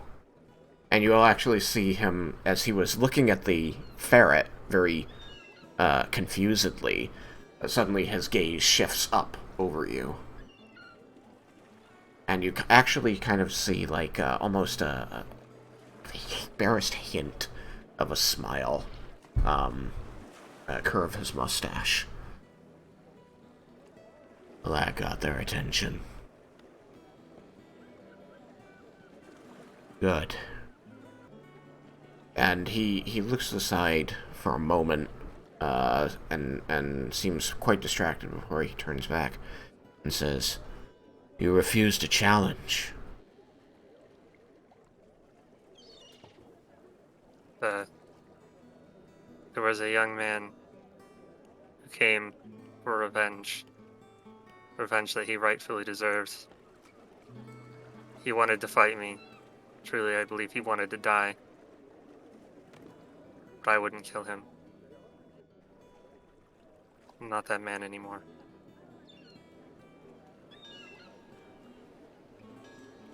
Very well. He turns to his right again, and nods, and then looks back toward you, and you can see that nod continues, his jaw bouncing several times. That's right. He says a few more words in Celestial, and the ring of herbs around you goes back to normal, dims out, the light disappearing. And he steps towards you and sort of begins kicking at the herbs out of breaking the circle. Says, "All right, that was pretty effective. You've got a couple left, but a lot of them have gone." That's good. I suppose you could identify the few that are left. Knew who they are, then maybe I can help them pass on. He looks up, and you can see, like, the muscles around his black eye straining a bit. And he says, "Their voices, their forms, they're too distorted by the anger.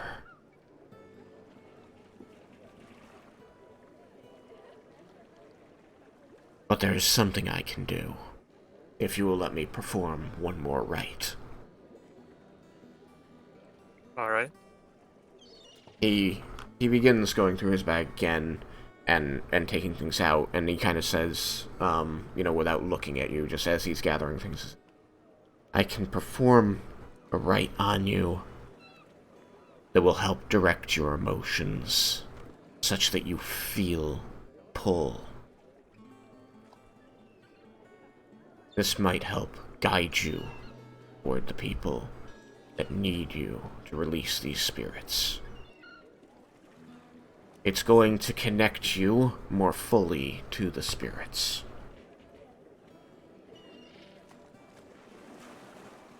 You understand this comes with risks? Yes.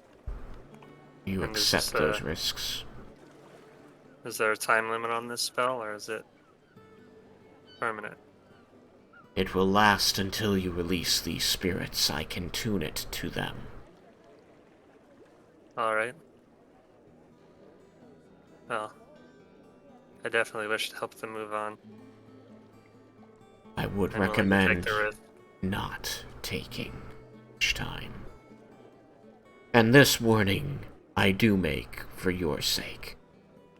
For if they kill you, they will finally be able to go to the Raven Queen. But I suspect you don't want them to kill you. I'd rather not die. With Oh. them this far gone, you are going to want to act quickly. If I were to die and be resurrected, would they simply come back, or would they be gone at that point? He looks puzzled for a moment. Says, "I do not know with certainty." Hopefully we won't have to find out.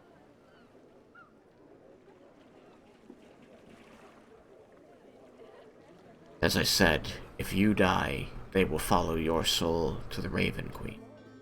If your soul doesn't go to the Raven Queen, they will likely remain lost. They will likely remain attached to you. So, I wouldn't rely on that as a method of getting out of this. Okay. He performs this rite, touching you, marking you. Says, "The marks you can wash off." After he finishes the rite, you have several markings in a language you don't read on your armor, on your skin. Says, "The markings you can wash off. The rite will stay in place."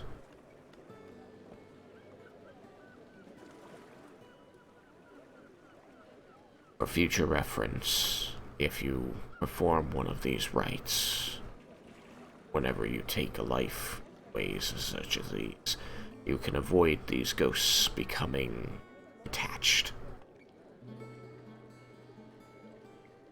There's nothing wrong with sending souls onto the Raven Queen. It is the greatest gift you can give them. But you must send them all the way. You must not give them any handholds, anything that they can latch onto in this world.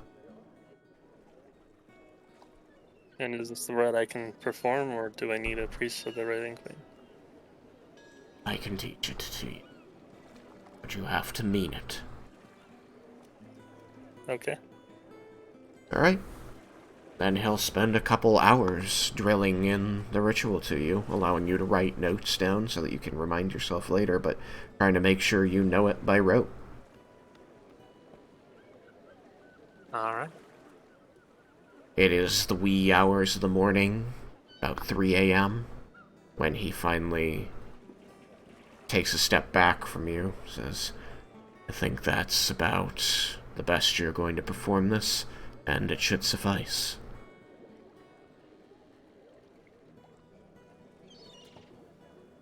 Well, thank you. He, I didn't realize this was a problem, so... He nods, and says, a lot of people don't know. More still, don't care or aren't willing to do the work. You have surprised me, Vendar Draknir. I would not have minded sending you on to the Raven Queen. But I find it interesting that I didn't have to. I'm glad it didn't come to that. I'm not just gonna let myself be killed.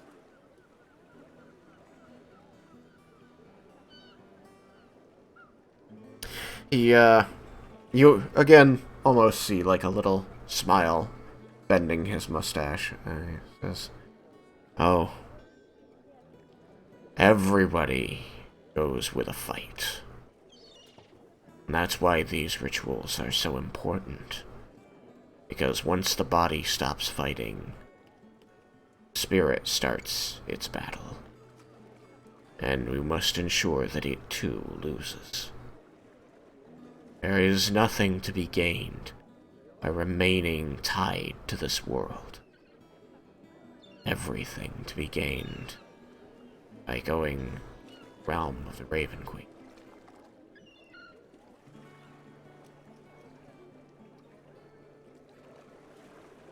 In any event, perhaps someday I'll be reading your rights, Vendar. And I think that would be a good thing. Hopefully not too soon. I only do the will of the Raven Queen. Farewell in your travels. Farewell. So he leaves. Perhaps to be seen again. Oh. Well, I guess I should get back and try to get at least some sleep before I gotta wake up early for the... I'm assuming that Heaven and the rest No flipped one out else. now. Yeah, nobody else reappears.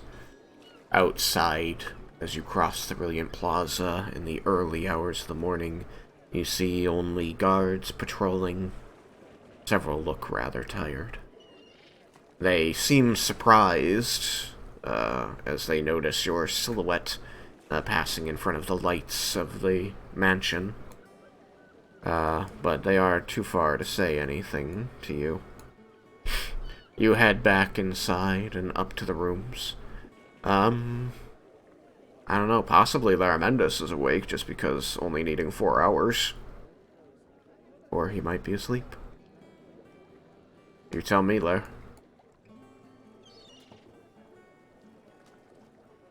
He might be trancing. Yes, trancing. He should be back. Surprised I'm not hearing from him.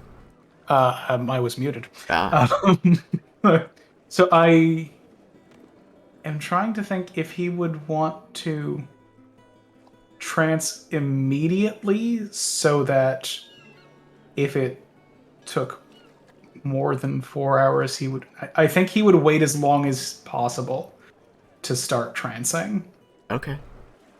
So he yeah. might You'd be still actually awake. be trancing right now. No, or Well, if you plan to wake up at like 8 o'clock, waiting as long Yeah. as possible to trance, you wouldn't trance until 4. yeah, okay. So then he would be awake. You would be awake. Vendar comes into the room. 3 a.m. Everybody I'm glad to else. see you. I'm glad to see you in one piece. Yes, yeah, it has a few interesting meetings tonight. Anything immediately pressing or things that should be discussed with everyone awake? I think I should get some sleep and we can talk about it in the morning. Have a busy Understandable. day tomorrow. We do indeed. Sleep well. Hey, Vendar. Right, well. What? When's your meeting with Dimsa? It's early. It's early. I said like 8 at the latest, so I'm only gonna get a few hours. Okay. Are you going to tell him that? Because if no one else knows, they're not going to get you up. Oh yeah, I will. I'll say. I said I'd meet Dimsa and we'd go as early as possible. So like between 6 and 8. So wake me up around 7. Very well. You know that's a problem for you, Blair. Oh, you go. Oh no, it won't be a problem if you go to sleep now. Then you wake up at 7. Yeah, because he came in at 3. Yep, So yep, yep. I imagine this conversation took about the length of time that we Yeah. gave it out of character, Yeah. being like a minute. Yeah. This took nothing. So I'll yeah. crash and get as much sleep as I can before I gotta get up. It's just not enough. Yes. Not gonna be super well rested at all. You see, Probably won't be if exhausted, though. if you let Jebel murder you and then reincarnate you until you become an elf, like he had been wanting to, in the chat, in the Discord chat. I think I'd rather not. You can become a dwarf like Tavin. Oh yeah.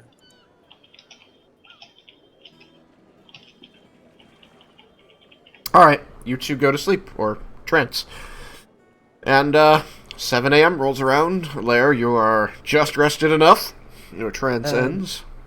One thing though, like this happened like Vendar was gone the entire evening. Yeah, he was gone. He left at like... Yeah, but like what did the rest of us do? Oh, as I said, you were whiling away the time, reading. You were served dinner eventually, and then you went to sleep. Unless, is there something very special you wish to do? Please tell me. Yeah. Okay. This lodging, like is it is it owned by the Drakner family or is it something else? It has been, as you've been told, it has been given to Lady Kalok, Vendar's mother, to use as her residence. So it is sort of owned by her, but not the Drakners anymore. But it looks like an older building, right? It looks like it's been around a while, yeah. Yeah, Leah would snoop around. A building this age might have some secrets. Oh, She would okay. try to see if she finds some like maybe some books about history or some hidden rooms or like levers or anything like that. Okay, yeah, give me a quick stealth check. This is what she does when she gets paid. She snoop around. Yeah. Paid off at Lara's house. Yeah. snooping around the Mendeses and taking their alcohol. Yeah, this is far from the first time she's done that. All right. So what was your stealth? I haven't rolled it yet because my desk is a mess. Okay. Stealth is... Okay, so that's 19. 19. Okay. There are, at the time that you're doing this, there's servants going about, and so every now and then as you're going, some servant will stumble across you and say, I'm sorry, miss, but you can't be here. And so you shuffle off, and then you find a way to sneak back later. For things of interest, I would say that you do come upon on the first floor in the room that you guys have been using as a meeting place, in that back alcove. You do find that there are several books there, one of which appears to be a history of the mansion itself, dating, its construction to about 200 years earlier. It's been, a gathering hub for adventurers, and it's been a gathering hub for politicians, and it's been a gathering place for ambassadors, basically describing this colorful history of the early and then ongoing political use of the building to the benefit of all of Everwatch. And how it was instrumental in the development of the city. Like, originally, it was the first building constructed here after the current I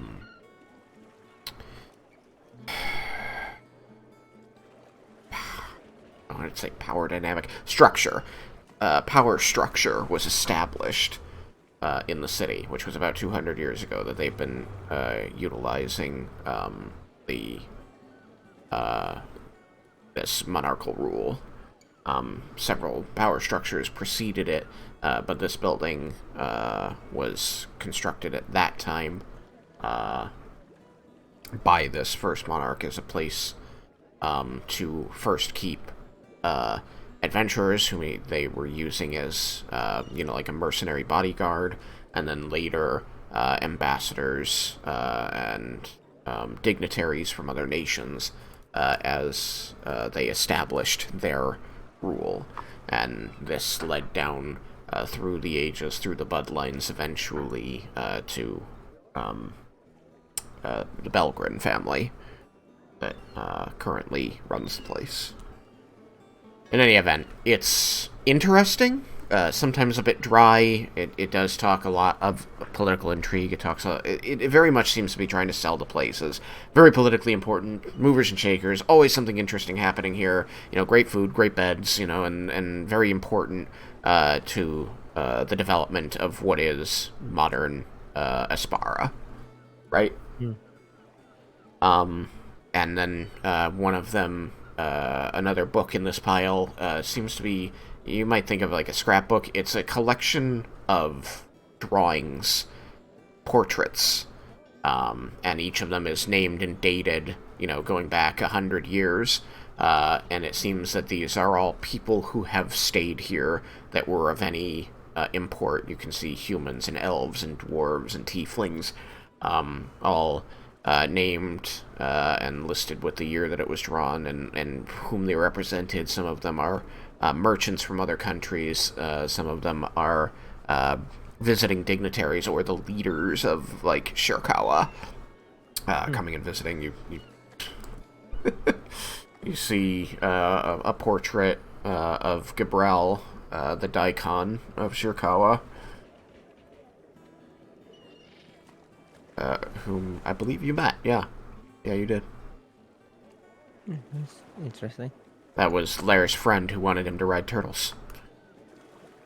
I did make that promise that if we are ever back in Daiko Selphis, that I have to do that. Yeah. Do you see any, like, historical people I might recognize? See, well, I mean, her, Yeah, but like, no, I'm talking about like historical. like dead people that you would Yeah. have heard of. Yeah. I mean, how much have you increased your level of education since, you know, you were, an urchin and orphan in a orphanage where you weren't learning history and such? Yeah, it's mostly like through travels and listening to Baramendes and such. Okay. Well, I guess she learned some in Volinar as well, Okay. through like with the students and the schools and stuff like that. Yeah, I would say there's maybe 3 or 4 names that you recognize, either from Lair or from the time that you were helping out in this, school in, Volinar.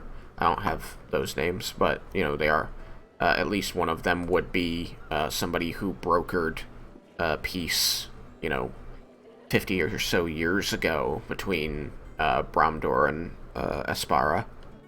Hmm. You know, war between them is not new. So, this was somebody who was staying, I would say, like, the date and visited to sign the peace accords between Bromdor and Aspara. Hmm.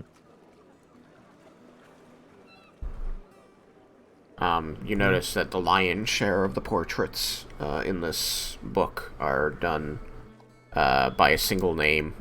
This book was pretty much filled out by one elven name, a woman, by the look of it.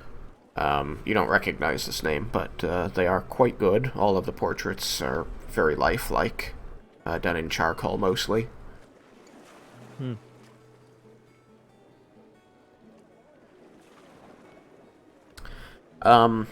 Eventually, you manage to sneak back into the parlor that you were kicked out of yesterday, and begin snooping around there. This is much harder because the servants are using it a lot, but you rolled very well on your stealth, so you managed to slip past several of them, making yourself small and hidden at times when they almost catch you. And you find that behind the bar where the Dragonborn had been imbibing and placing themselves on the floor, there is a hidden staircase that the servants are using to get to an underground level of the building that you didn't realize existed. Ooh. This area is, as you first enter it, is warm and smells of. It smells delicious. It smells of many kinds of food, and steamy air keeps hitting you in the face as you sneak around through it. And as after a very short hallway from this staircase, you enter an open area that is lit in many places by these orbs that seem to be dancing with magic light.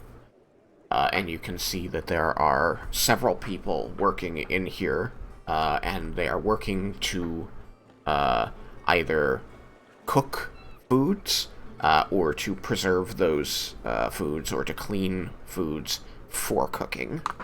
You seem to have found the hidden kitchen of the mansion.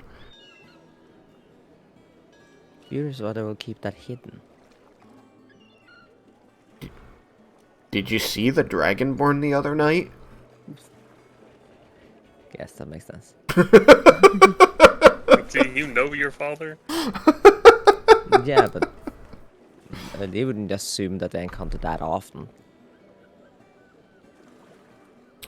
I will return you to a little earlier when Leah was flipping through the books in the other room, and one of the things that this building was early on was a place for adventurers hired as mercenaries to stay. Hmm. Yeah, I guess that makes sense. Deep in its history were people like your father. Hmm.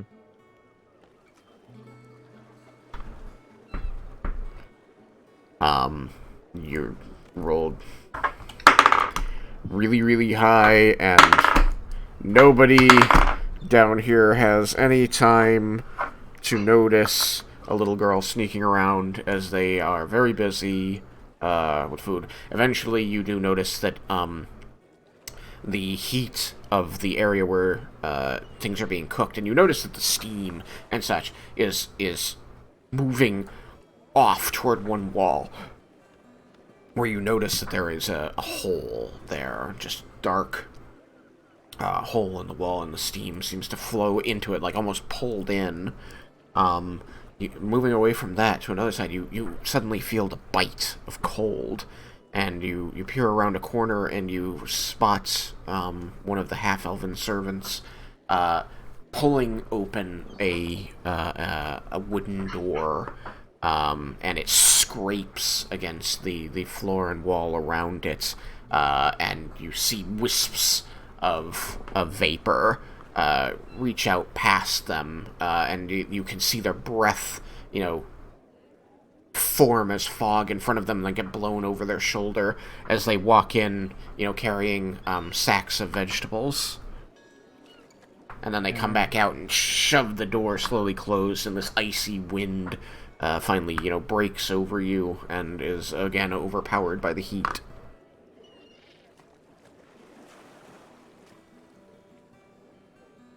There isn't much more interesting to see down here. It does seem to be a kitchen with some magical accoutrement, and the people are so busy and you are so sneaky that they do not notice you. Yeah, she'll eventually just go back up. Might snatch an apple on the way up. Okay, yeah. You can find a piece of fruit and easily take it without anybody noticing. Like, maybe on your way back up, you'll hear a voice say, "Hey, did you take my apple?" You'll hear another voice deeper in, just sort of muffled, going, "It wasn't me. Get another one from over there."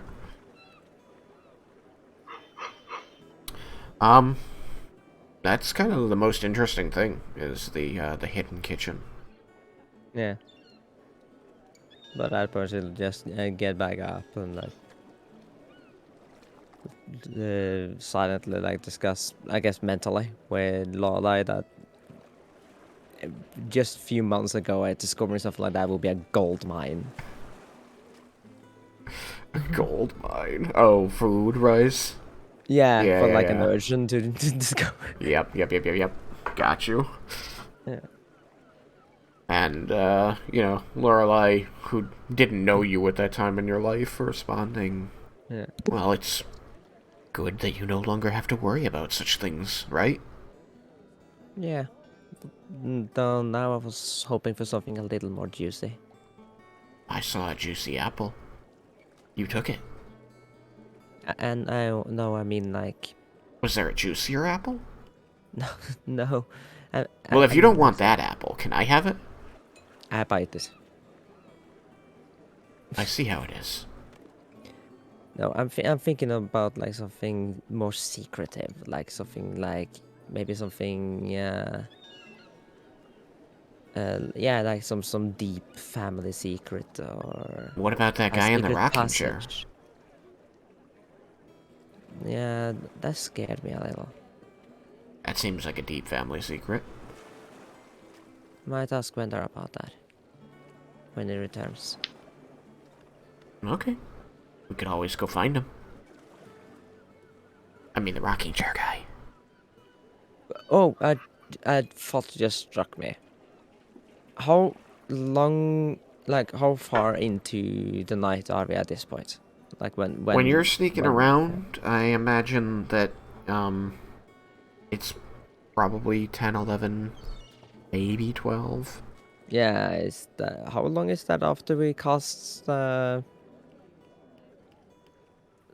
telepathic bond? Yeah, the telepathic bond. That would have been if it's, let's see, the telepathic bond, the 2-hour one, ended at 9:30. Okay, so it's off. And it was not recast after that, so it's off. Okay, that's good. Otherwise, Leo would have accidentally said all of this to everyone. To everybody. Everybody just wakes up and goes, "What are you doing?" Okay. So, are you going to go find Wheelchair Man, or, sorry, Wheelchair Man, Rocking Chair Man, or are you going to go to bed? Yes, she's going to go to bed. Okay. It's definitely bedtime if you want to get up for 8. Yeah, no, not seeing when I return right away, she just goes to bed. Okay. Cool. Worry about him a little, but also reminds herself that it's Vendar, he's fine. Yeah, he's fine. Okay. Anybody else desperately want to do anything in the night, or shall we wake up? So I had started asking about a thing, and then Sherby responses, and then other things happened. So, Laraminus, you said you were wanting to wait until we had done the telepathic bond to see about the girl from the Mages Guild? I think it makes a fair amount of sense to have not wanted to not wanted to use the high level spell slot, given how much of his resources Laramentis had actually spent. So I think I believe that your direct statement had already been, we'll check back tomorrow, and if she's still not back, we'll ask her. I think that was because I hadn't remembered that I had it prepared, and so I'm fine. Well, the way I had recalled is, I mean, we can't check tomorrow because he's using those spell slots for that exact spell for a different purpose tomorrow. That's true, but also Point of doing it. that one's just really just a curiosity for Laramentis. He doesn't actually care, and he assumes that she will show up. It would be weird. It would surprise him if she didn't, and also it's super easy to send to somebody to figure out where they are instead of do it. It was a bit wanting to show off and a bit. Although I guess Laramentis hadn't known. I don't think he had known when he went to talk to him that he would be doing that spell tomorrow, so he just wouldn't have known. But I think it's entirely reasonable to have not wanted to go and do that, and if it had come up, it would have just been if Vendar needs us, then me being in the Mages Guild for maybe an hour is probably not the best idea. And that still would have been your chance even after the telepathic bond had worn off and that wasn't really a way for him to contact us? I think so, because then he would have been worried and wanting to be around if this is where anything would happen. Like, if Vendar got a message out to anyone, it would be here.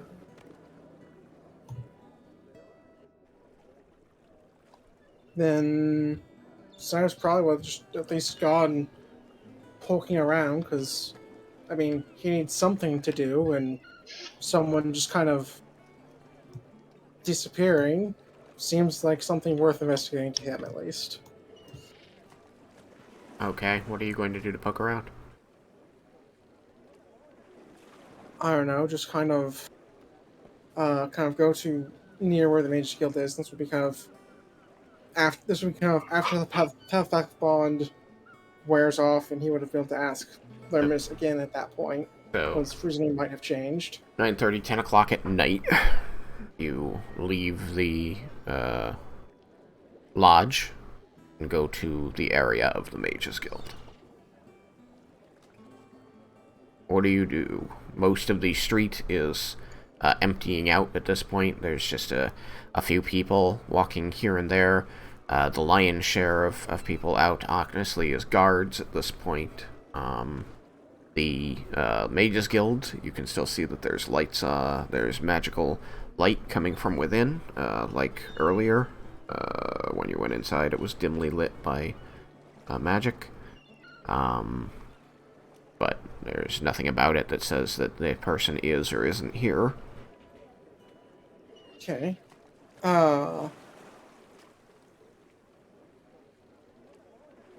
Is there any kind of kind of public gathering place nearby, like something right along the back. lines of a tavern? Most of the taverns are down in the Harbor District, as that's where most travelers come from. Up here, there's a couple a little bit more upscale places to get food and drink, but just one or two. And they seem, as you go look for them, they seem like they're, if not already closed for business for the day, closing.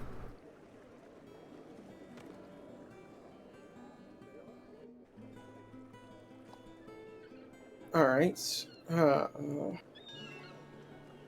Nothing kind of stand out there. I suppose I'd go. Well, the guards wouldn't really have any reason to know if she'd come back or not. She's just a random person. I could knock on the Mage's Guild. If she is back, that'd be I'm good. back. But if she's not, then it'd just be annoying the Archmage, which does not seem like a great idea. Alright, what would you like to do? Seeing as it's late and It's pretty There's late no- as people go, being 10 and 10 or after. so I might just opt to wait till morning when there's more people I can ask. Okay. So you look around, you don't see anything that really leads you to any conclusions. Most people are asleep, so you decide to head back to the lodge, and finish out, entertain yourself until you fall asleep. Yeah, probably. Okay. Alright. Last call for anybody wanting to do anything in the night. Cool. So, it becomes morning. 7 a.m. Laramendis, your trance ends. You no longer need a trance, and you know that Vendar had said between 6 and 8 he needs to be up to go meet this person. Yes, I go and wake him up. That's going to be difficult.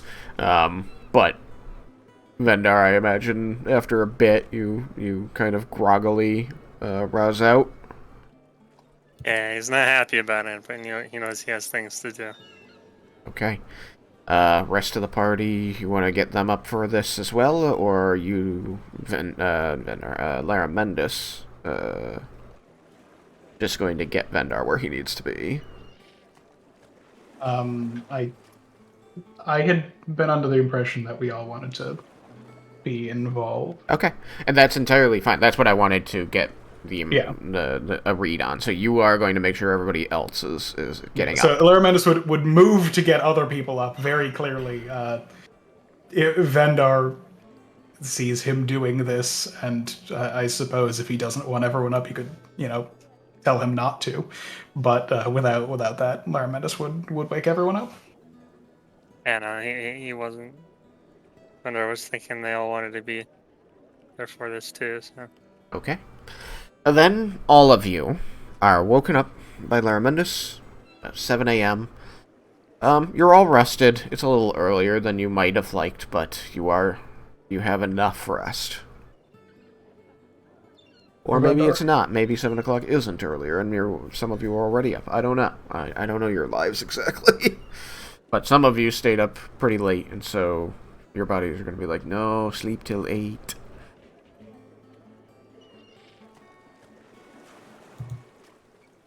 Leah. You all wake up to Laramendis rousing you, and you become aware that Vendar is groggily getting into his attire, into his armor.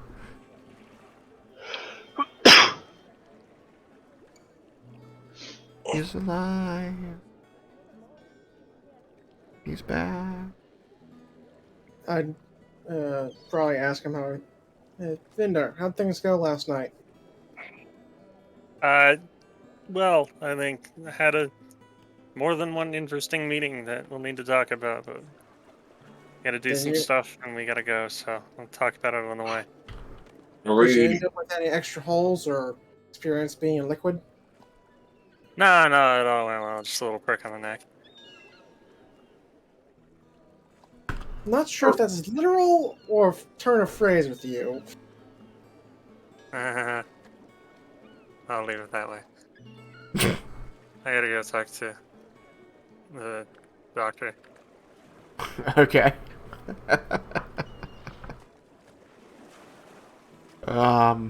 Yukikaze, did you, want to chase him down and get any answers? No, I was just wondering before we're going, is gonna need us to be armored. He's gonna need you to what? Is that if the place we're going to is gonna need us armored up or not? Um, That's asking the group. I'm not asking you, okay. group. I would say get your stuff. I don't know if we're even gonna be coming back. Okay. Well, I'll just fully gear up then.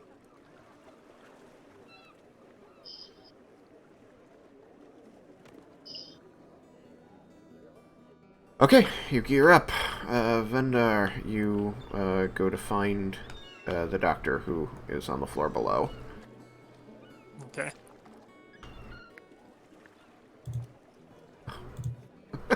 Leah's laying down.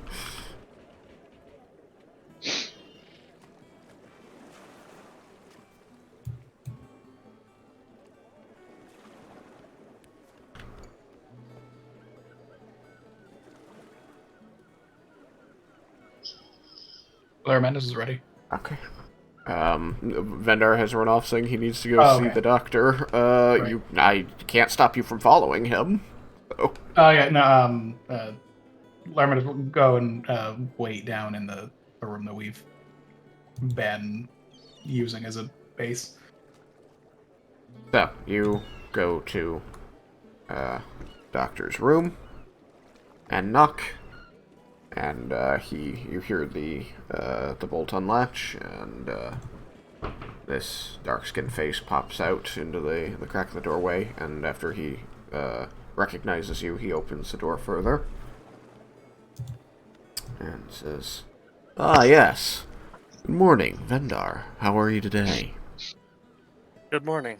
I'm alright. A bit tired, but I have some information that will hopefully help my brother. So, I learned the alchemist who had been making the potion. I'm not sure if I'll be able to get a hold of him, but I also learned some of the exotic ingredients that were a part of it. Oh. I'll show him the paper. Excellent. He reaches out and takes the paper. Says, "Oh my. Yes, these are very difficult to get a hold of. But perhaps, maybe, one of the alchemists in town can sell it to you. Otherwise, I think you might have to go on a field trip." Yes, I will track these down and bring them to you, and hopefully you'll be able to distill some sort of antidote or something that can help him. Alright. This does look promising. I will check my notes, my books, and see if I can find anything that suggests the proper way to use these. But I recognize their names, and in conjunction with what we had already surmised, I think we're well on our way here. It's very good to hear. I'm glad you're doing this work, Vendar. Your brother's made great strides with me, but there's only so far I can take him. I just want to make him better. We've all been through too much. Want to make us a family again. Well, if no one else has said it, I appreciate your work, and I hope that you're able to find these components. He makes note of them and then hands back the slip of paper, in case you need it. Thank you. Is And now, it- if you'll excuse me, I need to speak with my my mother real quick, and then I have a place I need to be. He dips his head and says, "Thank you for visiting, Vendar." Is good. Thank you for the everything. I'll see you soon.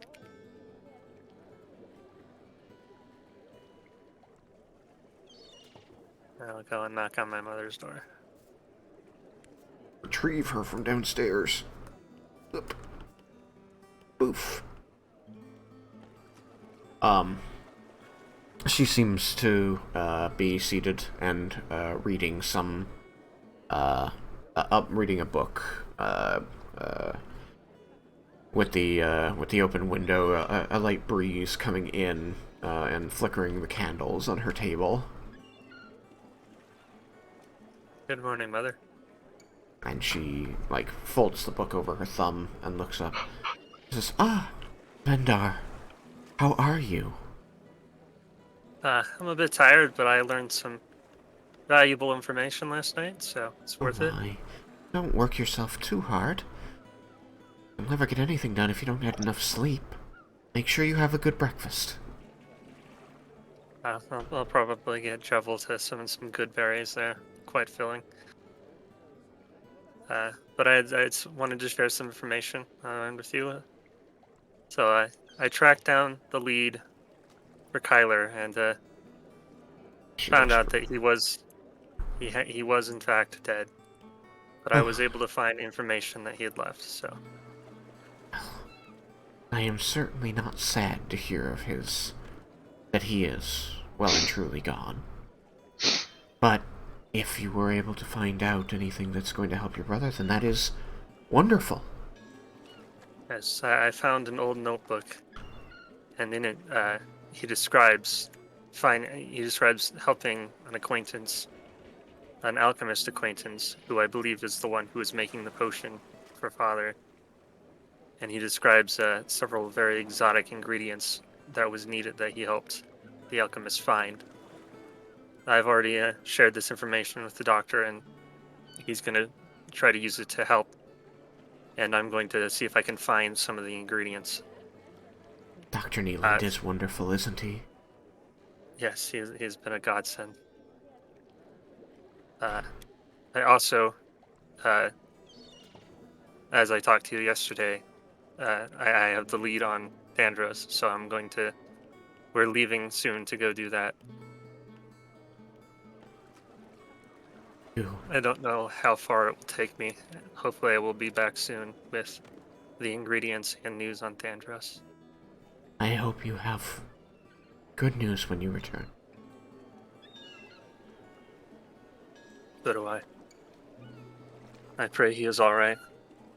Need to Every day. figure out what happened. It's quite ominous that he was taken and it wasn't by who we thought.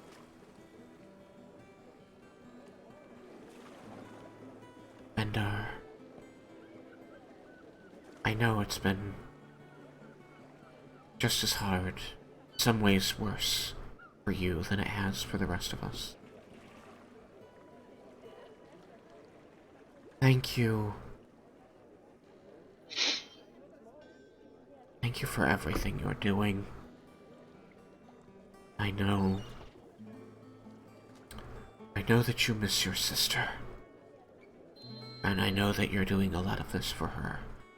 But it's helping all of us. And I especially don't feel I deserve the love that you continue to show this family in the face of everything. Just careful. Take care of yourself out there. And, my friends, we're always watching each other's backs. We'll stay safe. I love you, Mother. She's going to extract her thumb, losing her page in the book, and stand up and approach you, spreading her arms for a hug. I will give her a hug. She will pull you in tight. You'll feel her hand brushing the back of your head. Her fingers, tangling in your hair and getting under your hat. She just holds tightly. You've grown so much. And then you like feel her hand like pull away suddenly, and she gasps a little as you hear a little buzz from from squeakers. So my. And she steps back and it seems to be examining her finger, like she might have been bit. I think I upset your friend with that. Bakers, did you bite her? She squeezed me! Not an excuse to bite my mother. She didn't have an excuse for squeezing me. Oh, don't do it again, okay? Sorry, ma'am. He says he's sorry. He, holding her finger, just sort of nods with a kind of a goofy look on her face. She's like not really sure. She knows that you were making some weird noises. Like, you really have changed lately, haven't you? Yes, I'd like to think I've grown. I think you have. Thank you. Alright. I think your friends... She, kind of, leans out to the side and says, I think your friends are waiting for you. Yes, there's places to be. I love you, Mother. I'll hopefully be back soon. Love you too, Vendar. All of you, be safe out there. Take care of him. Was that not private? No, they left the door open. Oh, okay. And he only said he was going to see the doctor, so eventually you would be heading downstairs and you have to go... Mm-hmm. Or... Yeah, you have to go by to get to the other staircase. So you would have gone by the door. Okay. You would have seen them talking. Sorry, I just made the leap that you all would have, stopped in the doorway. I would have kept going to give them more privacy. I don't know if anyone would have stopped, but Laramendus probably did not catch that. In any event. Alright. You're off to meet with Dimsa and find out about the soldiers. I know we're over time, but I feel like some people haven't had much of a chance to say anything, so I want to give one last chance for today for, say, Yukikaze to make any statement, ask any question he wishes to, just because there hasn't been a lot of chance for him.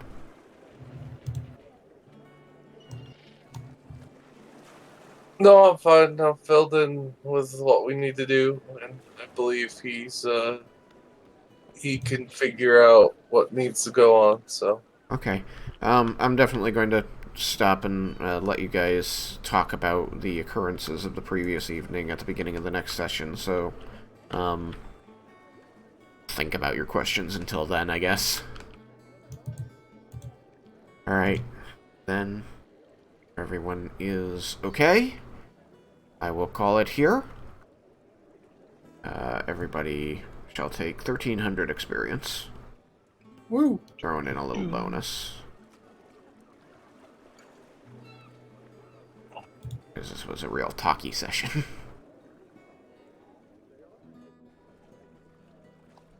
Alright, everybody got that 1,300? Oui. Yeah. Okay, then thank you all for being here, and hopefully we'll see you next week. Bye, stream. Oui.